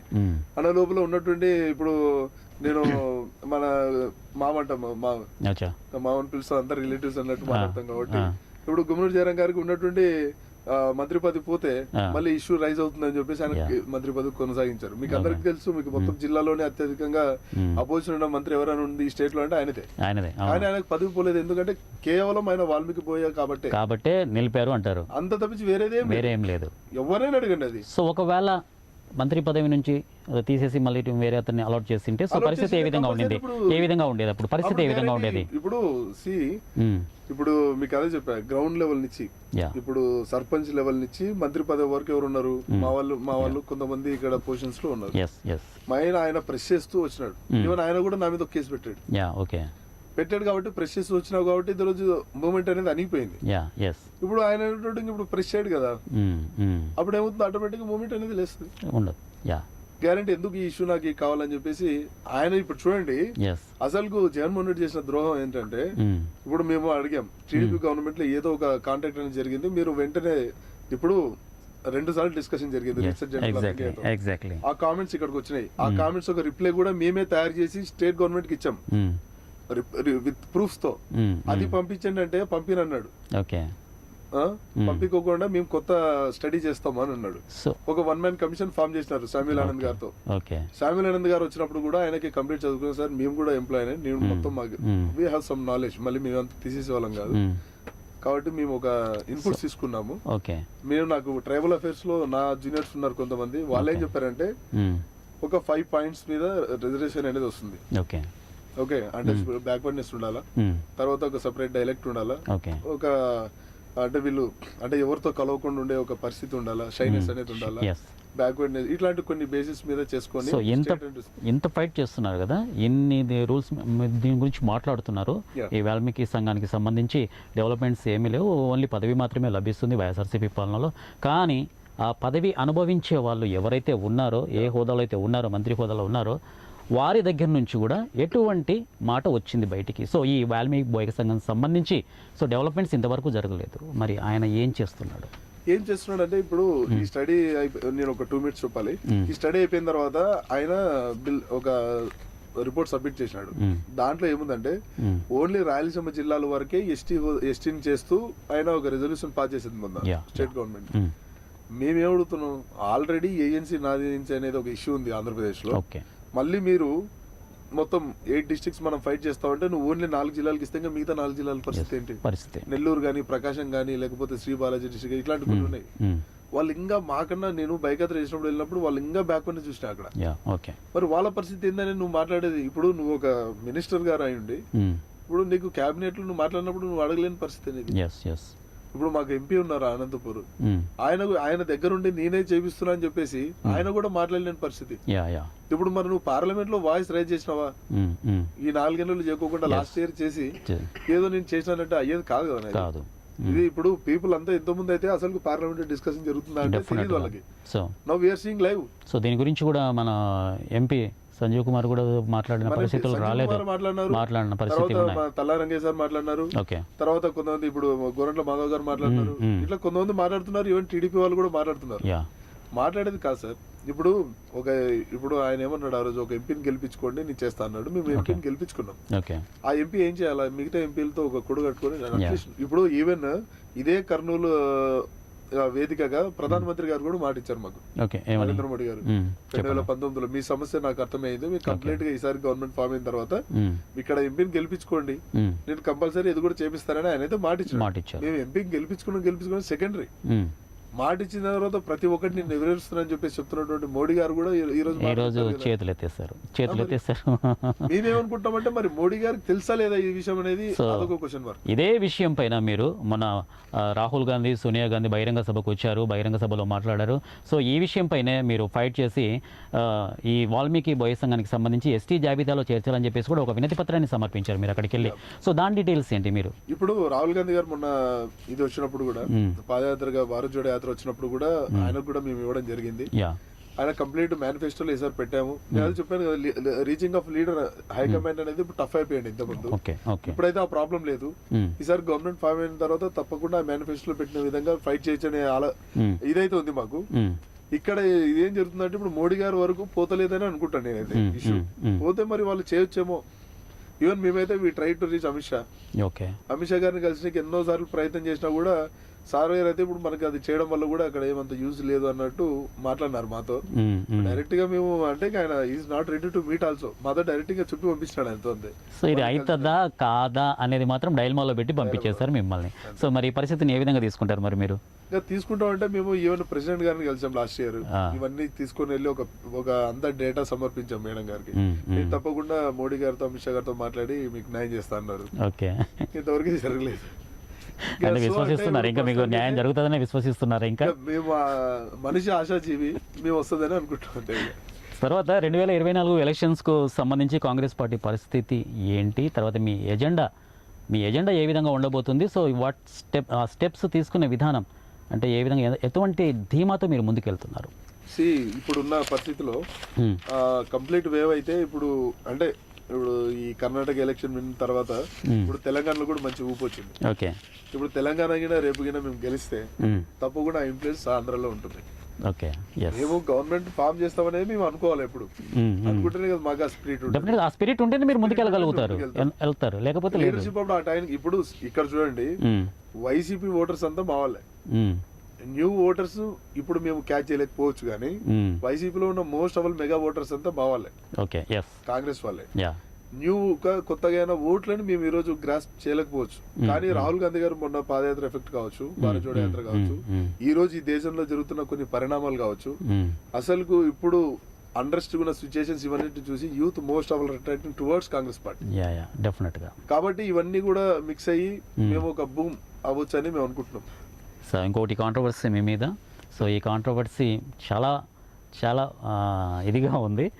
ఒకసారి కాంగ్రెస్ పార్టీని అడ్డు పెట్టుకొని రాజకీయంగా ఎదగాలని చూస్తున్నారు మీరు.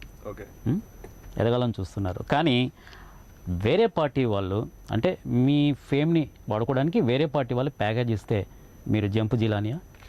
నేనైతే నేను చెప్పాను, నాకు ఇప్పుడు నేను పోవాలనుకుంటే టీడీపీలోకి పోయిండొచ్చు 2019లోనే, లేకపోతే నేను పోవాలనుకుంటే జనసేనలో పోయిండొచ్చు. జనసేన టీడీపీ అలయన్స్ అవుతుందని నాకు ఎప్పుడో తెలుసు. మాకున్న కొన్ని అనాలిసిస్ ప్రకారం కావచ్చు, ఈవెన్ మా నియోజకవర్గ కొంతమంది చాలా మందితో కూడా నేను చెప్పాను. ఆ విధంగా అనుకుంటే కూడా నేను అప్పుడు వెళ్ళి అక్కడ ఫైట్ చేసుకోవచ్చు. నేను కాంగ్రెస్ పార్టీలోనే నేను గ్యారంటీ ఎందుకు నేను ఉన్నానంటే నేను 5 సబ్జెక్ట్స్ అన్నా: education, employment, establishments, health and water. ఇవే 5 సమస్యలే నేను మాట్లాడతా. దాని మీద నేను 2019కి ముందే హెల్ప్ సొసైటీ ద్వారా కూడా నేను ఇదే ఫైట్ చేసిన. విద్యా, ఉపాధి, పరిశ్రమ, ఆరోగ్య, నీరు కోసం మేము మాట్లాడతామని.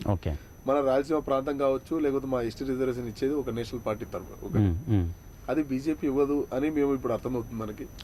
కాంగ్రెస్ ఇస్తుందని నేను ఆ రోజు ఎందుకు చేసినానంటే నేను బోత్ గవర్నమెంట్స్ మీద నేను వర్క్ చేసినాను కాబట్టి నాకు తెలుసు కాబట్టి కాంగ్రెస్ చేస్తుందని ఉన్నా. నేను పోవాలనుకుంటే కూడా నాకు ఆల్రెడీ మనకు దాంట్లో కాంటాక్ట్స్ ఉన్నాయి, పోవాలనుకుంటే వెళ్ళిపోవాళ్ళం. ఇప్పుడు ఈ రోజు మేము డైరెక్ట్ ఇప్పుడు సర్వోదయ సంఘం అని మాది ఒకటి నడుస్తుంది. మేము ఆ క్యాంపులకి వెళ్ళి ట్రైనింగ్కి వెళ్ళి ఈ రోజు ప్రిపేర్ అయ్యి ఇట్లా మేము లోగోలు పెట్టుకుని ఎందుకు తిరుగుతుంది అన్ని దీని మీద కంప్లీట్ లవ్ ఉంది కాబట్టి డైవర్సిటీ అండ్ ఇంటిగ్రిటీ నమ్మినాం. సో దాంతో ఓన్లీ కాంగ్రెస్ పార్టీ వస్తుందని అనుకుంటున్నాను. సో ఎవరు ఎన్ని పంపించినా కూడా మేము వేరే పార్టీకి వెళ్ళమంటారు మీరు? డెఫినెట్గా డిస్కషన్ అయితే పొలిటీషియన్ కి ఉండాలా, ఉంటేనే కొద్దిగా అవును కాంగ్రెస్ గురించి ఏం డిస్కషన్ లేదంటే కదా, ఇట్లాంటిది ఉంటే కూడా మాకు కూడా బాగుంటుంది అని అనుకుంటున్నాను. ఇక కులం ముసుగులో కుల రాజకీయాలు చేస్తున్నారు అనేది ఒక ఆరోపణ వినపడుతుంది. సో దీనికి ఏమంటారు మరి మీరు? ఒకటి చెప్తున్నాను, ఈ దేశంలో కుల వర్గం కూలలేదు, మత వర్గం మాయలేదు. అధికంగా తల అయితే ధనిక బీద వర్గం. కనుచూపు మేరలో కానరాదు సోషలిజం, కమ్యూనిజం, డెమోక్రటిజం. ఈవెన్ నువ్వు ఎన్నైనా చెప్పుకో, మనం ప్రియాంబులో పెట్టుకున్నటువంటి సోషలిస్ట్ కావచ్చు, డెమోక్రటిక్ కావచ్చు, రిపబ్లిక్ కావచ్చు, సోవరెనిటీ కావచ్చు, ఏదైనా కావచ్చు.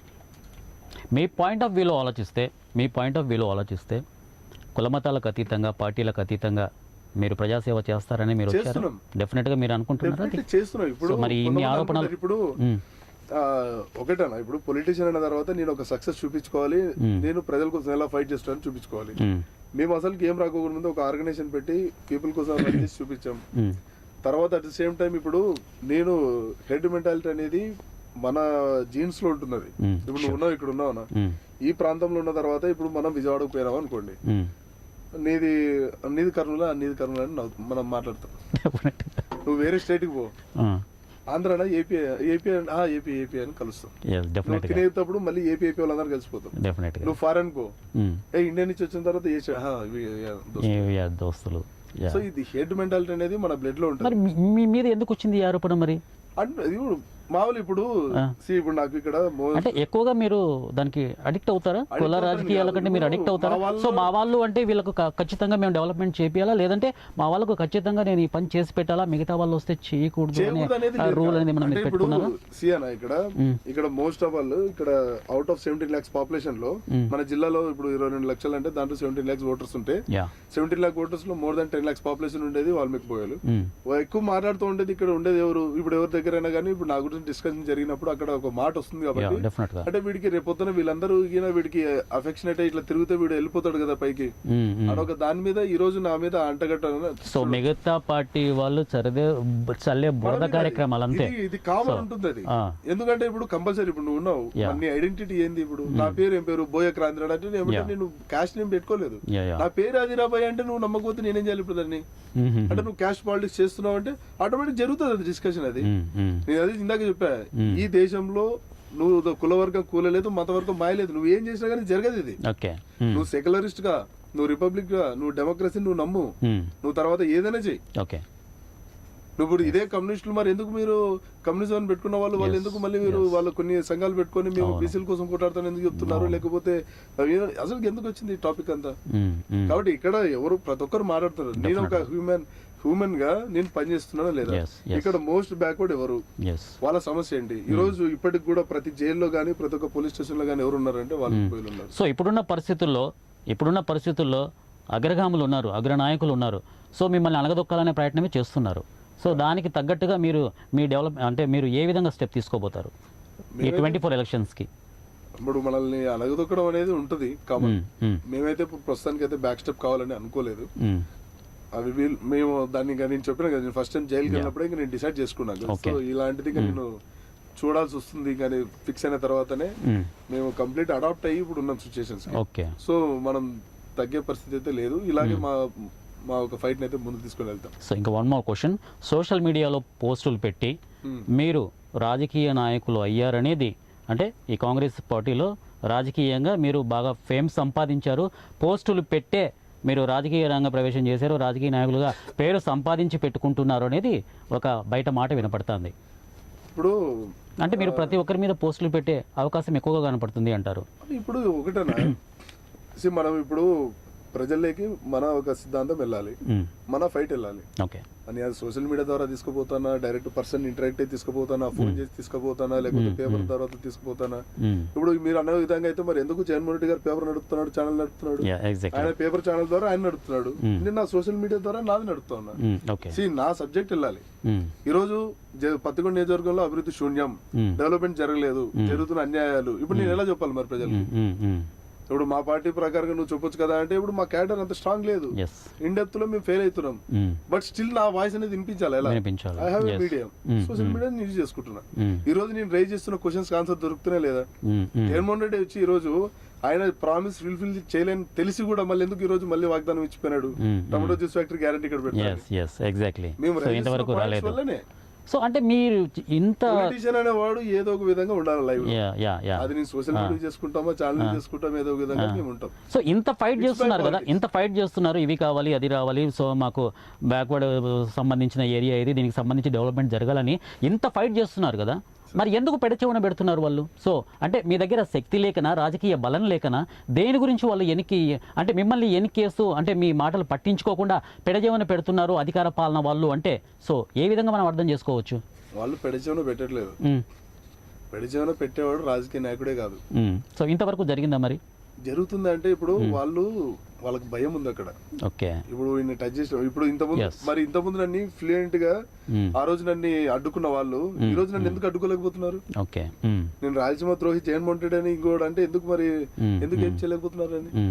మరి ఇప్పుడు నేను అదే జగన్మోహన్ రెడ్డి గారిని ఇల్లు ముట్టడిస్తామంటే ఎందుకు డీజీపీ గారు నాకు ఫోన్ చేసి నన్ను అరెస్ట్ చేసి ఎస్పీ దగ్గర నుంచి 3 రోజుల నుంచి ఇక్కడ కస్టడీలో పెట్టుకున్నారు?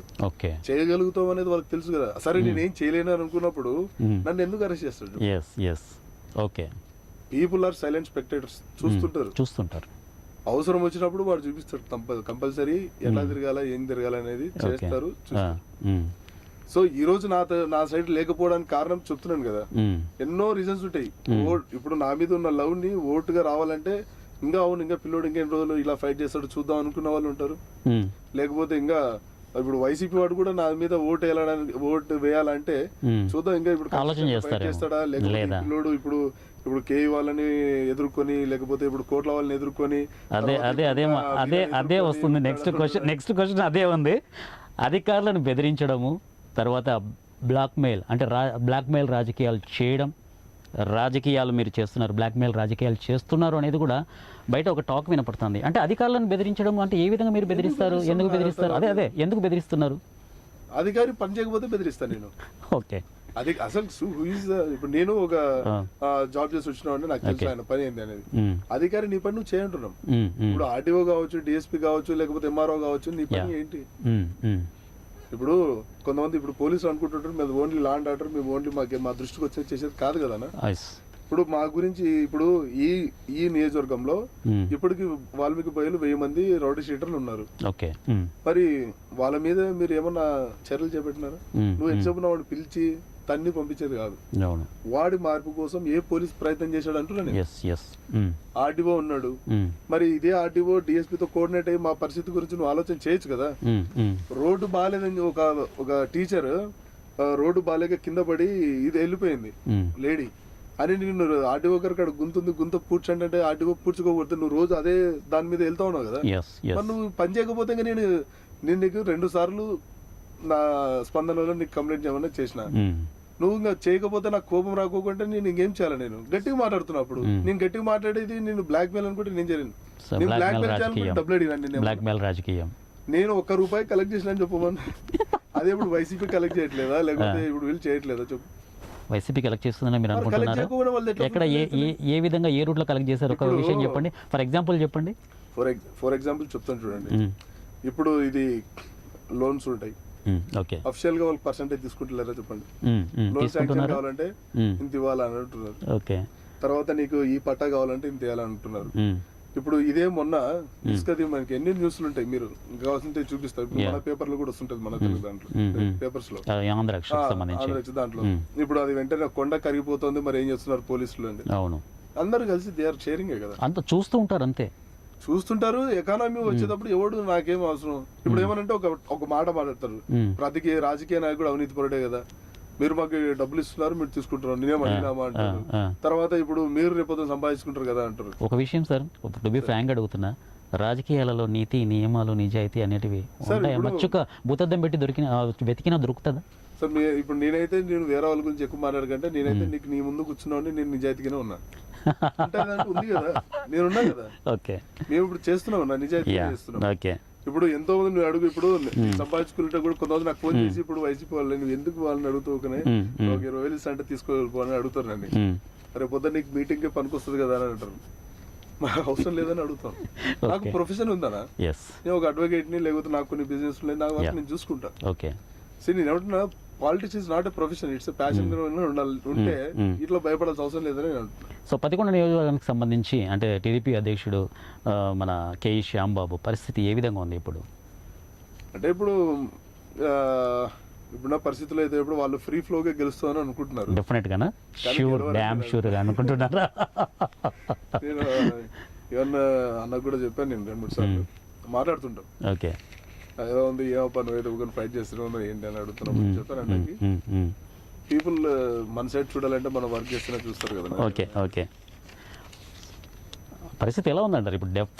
డెఫినెట్గా డ్యామ్ షూర్గా అంటే అనేది అంటే ఇప్పుడు జరిగిన ఇన్సిడెంట్కి సంబంధించి ఇప్పుడు చంద్రబాబు స్కిల్ స్కామ్ గురించి వచ్చింది కాబట్టి సో డ్యామేజ్ అయ్యే అవకాశం ఉందంటారు తెలుగుదేశం పార్టీకి సంబంధించి. ఇప్పుడు 2024 ఎలక్షన్స్కు సంబంధించి చూస్తే డ్యామేజ్ అయ్యే పరిస్థితి ఉంది కదా. లేదు, ఎలా అనుకుంటున్నారు? డ్యామేజ్ జరగలేదు అని మీరు ఎలా అనుకుంటున్నారు? స్కామ్ జరగలేదని అనుకుంటున్నారా? స్కామ్ జరగలేదు అనే దానికంటే ఇప్పుడు డ్యామేజ్ అయితే లేదు. స్కామ్ జరగలేదంటే ఇప్పుడు గ్యారంటీ, ఇప్పుడు కొన్ని చెప్పాను కదా మీకు, రీజనల్ పార్టీస్ వాళ్ళ గ్యారంటీ సర్వే కావాలంటే స్కామ్ చేసేది కానీ వాళ్ళు సర్వే కాలేరు, చేసింటారు కంపల్సరీ. కానీ దాన్ని నువ్వు బయటకు తేయాలంటే ఇప్పుడు అకార్డింగ్ టు కొన్ని సెక్షన్స్ ఉంటాయి. ఇప్పుడు వాళ్ళు చూపించిన సెక్షన్ కొన్ని ప్రకారంగా చూసుకుంటే కూడా ఇట్ కమ్స్ అండర్ కాన్స్టిట్యూషన్. ఇది సీఎం రెస్పాన్సిబిలిటీస్ కింద వస్తుంది ఫైనాన్షియల్ డెసిషన్స్ అనేటివి. ఫైనాన్షియల్ డెసిషన్ తీసుకున్న సీఎం ని నువ్వు క్వశ్చన్ చేయడానికి లేదు, కాన్స్టిట్యూషన్ ప్రివిలేజ్ వస్తుంది తర్వాత లాస్ట్ కి. ఆయన కేసు నుంచి అయితే బయటకు వస్తాడు. దాని తర్వాత ఇప్పుడు ఆయనకి డ్యామేజ్ జరిగిందంటే ఇప్పుడు చూడండి, మీరు బయట చూస్తే సెంటిమెంట్ రైజ్ అయిపోయింది, వాళ్ళ పార్టీ క్యాడర్ లో సీరియస్నెస్ పెరిగింది. బట్ దీని మీద ఏమంటే మేము కొంతమంది మమ్మల్ని అడగడం, ఇప్పుడు కాంగ్రెస్ పార్టీ ఎందుకు మీరు స్టాండ్ తీసుకోలేదు అంటే, ఇప్పుడు ఆయన కూడా ఇప్పుడు రాహుల్ గాంధీ మీరు అంత వచ్చినప్పుడు ఎప్పుడు మాట్లాడలేదు నోరు తెచ్చి. సో మేము ఎంతసేపు ఉన్నాం, మేము హియర్ ఒపీనియన్ చెప్తున్నాం అంతవరకే, కానీ మేము సపోర్ట్ మద్దతు ప్రకటించలేదు. దానికి కారణం ఆయన మా నాయకుడికి జరిగినప్పుడు నువ్వేం మాట్లాడలేదు కాబట్టి మేము మాట్లాడలేదు ఈరోజు. సో ఇంకొక విషయం ఏంటంటే సోషల్ మీడియా నుండి వచ్చింది మీరు. ఒక్క నిమిషం let me complete my version, after that you can. ఏంటంటే సోషల్ మీడియా నుండి వచ్చింది మీరు, రాజకీయాలలో బాగా ఫేమ్ అయింది కూడా సోషల్ మీడియా నుండే. కానీ ఇప్పుడు 11 నియోజకవర్గానికి సంబంధించి తీసుకుంటే, ఈ నియోజకవర్గానికి సంబంధించి తీసుకుంటే ఫ్యాక్షన్ నేపథ్యం కలిగినటువంటి బడా నాయకులే ఉన్నారు. వారి టగ్ ఆఫ్ వార్లో మీరు పోటీ చేయగలరా? పోటీ చేసే తత్వం ఉందా? ఒకవేళ పోటీ చేసినా నిలబడగలరా? ఇప్పుడు మా నియోజకవర్గంలో 3వ స్థానంలో ఉండేది ఎవరంటే Kranti Naidu. Okay, very nice. ఇది వైసీపీ టీడీపీ తర్వాత క్రాంతి నాయుడు ఇప్పుడు ఆల్రెడీ మ్యాండేట్ లో ఉన్నా. నేను మొన్న 2019 ఎలక్షన్ లో కూడా నాకే థర్డ్ పొజిషన్.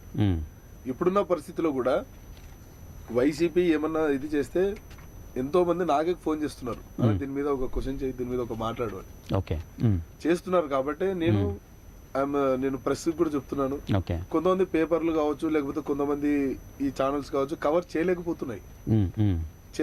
ఎందుకు రీజన్ అంటే ఇప్పుడు నా గురించి రాస్తే వెంటనే వాళ్ళ మీద దాడులు జరిగినాయి.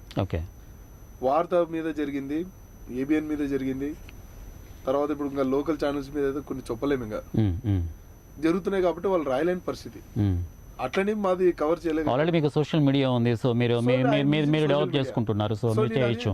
సో మీరు ఎక్కడెక్కడ అక్రమాలు జరుగుతున్నాయి ఏంటి అనేది కూడా మీరు ఎండగడుతున్నాం, అది ప్రజెంట్ చేస్తున్నాం. దాని ద్వారా మనకున్న ఛానల్స్ ప్రకారం కావచ్చు, లేకపోతే మాకున్న కాంటాక్ట్స్ ప్రకారం కావచ్చు, ఎవ్రీడే మేము ఆ బ్రాడ్కాస్ట్ ఛానల్స్ యూజ్ చేస్తూ ఉంటాం, ఇవన్నీ చేస్తూనే ఉంటాం ఎవ్రీడే. సో నేను వాళ్ళ తరపున నిలబడుతున్నా అంటే నిలబడినా, ఆల్రెడీ 4 years నేను సర్వే ఉన్నాను కదా. ఇప్పుడు ఎవరు లేడు, మిగతా వాళ్ళు ఎవరు నా విధంగా ఇప్పుడు ఈ ఒక జగన్మోహన్ రెడ్డి గారు ఒక హరాస్మెంట్ పాలిటిక్స్ ఉండే నిలబడిన వాడిని, రేపు పొద్దున్న నిలబడడానికి నాకేం పెద్ద ఇదేం లేదనిపిస్తుంది. అయితే కంపల్సరీ నేనైతే 60 ఏళ్ళు రాజకీయం చేస్తా, డెఫినెట్ గా వెరీ నైస్. నాకు 60 ఆల్ ద బెస్ట్ మా చాలా తరపు నుంచి మీకు ఆల్ ద బెస్ట్. అది తర్వాత 2024 ఎలక్షన్స్ తర్వాత పతికొండ నియోజకవర్గంలో జెండా పాతేది ఎవరు? జెండా పాతేది ఎవరు అంటే ప్రస్తుతానికి నేను విశ్వసించి రేపు 24 ఎలక్షన్స్ వెళ్తా. ఎవరనేది ప్రజలు నిర్ణయించాలి. ఇప్పుడు ఉన్న పరిస్థితి అయితే ఇప్పుడు ఇంకా స్టిల్ దెర్ ఇస్ టైం. ఇంకా ఇప్పుడు అయిపోలేదు ఇప్పటికి వరకు అయితే. ఎందుకు అంటారు అంటే ఇంకా ఇప్పుడు చాలా ఉంది. ఇప్పుడు ఓటర్ వ్యక్తి నీకు లైన్ లో ఉండి కూడా డెసిషన్ చేంజ్ చేసుకుంటాడు, లైన్ లో ఉండి కూడా. కాబట్టి మనం ఇప్పుడే చెప్పుకోవడానికి లేదు, స్టిల్ దెర్ ఇస్ టైం. ఇప్పుడు చూడండి, ఇప్పుడు ఆల్రెడీ వైసీపీ మీద వ్యతిరేకత ఉంది, టీడీపీ మీద కూడా వ్యతిరేకత ఉంది. నేను ఎల్లప్పుడు డైరెక్ట్ కొంతమంది ప్రజలు అన్న ఇద్దరిని చూసాం పోనా, ఈసారి నిన్ను చూస్తాం పోనే వాళ్ళు కూడా ఉన్నారండి. చెప్పలేము, ఏదైనా కానీ జరగచ్చు. ఆ టైం చివరి క్షణం వరకు ఓటర్ మైండ్ సెట్ ఏ విధంగా ఉంటది అనేది కూడా ఎవరు అంతుబట్టి చిక్కని విషయం ఇప్పుడున్న పరిస్థితుల్లో. అవును, ఇప్పుడు కొంతమంది ఏమంటే వాడు పెద్ద దొంగ, వీడు చిన్న దొంగ అనే మాటలు కూడా మాట్లాడుతున్నారు. కాబట్టి ఇప్పుడు వీళ్ళందరూ ఆ టైం ఇప్పుడు మనకి మంచి అఫిలియేషన్ వచ్చి ఇప్పుడు టీడీపీ గవర్నమెంట్ కి ఇండియాలో జాయిన్ అయింది అనుకోండి, ఆ టైంలో అప్పుడు కొన్ని వేరియేషన్స్ చేంజ్ కావచ్చు, అప్పుడు మా ఒపీనియన్ కూడా చేంజ్ కావచ్చు. ఇట్లా ఉంటాయి కొన్ని పరిస్థితులు. Thank you sir, thank you so much. మీ విలువైన సమయాన్ని మా 1TV న్యూస్కు కల్పించినందుకు మరొకసారి మా 1TV న్యూస్ తరపు నుంచి మీకు ధన్యవాదాలు తెలుపుకుంటున్నాం. Thank you so much. Thank you. So ఇది ఇవాల్టి 1TV న్యూస్ ముఖాముఖి అండి.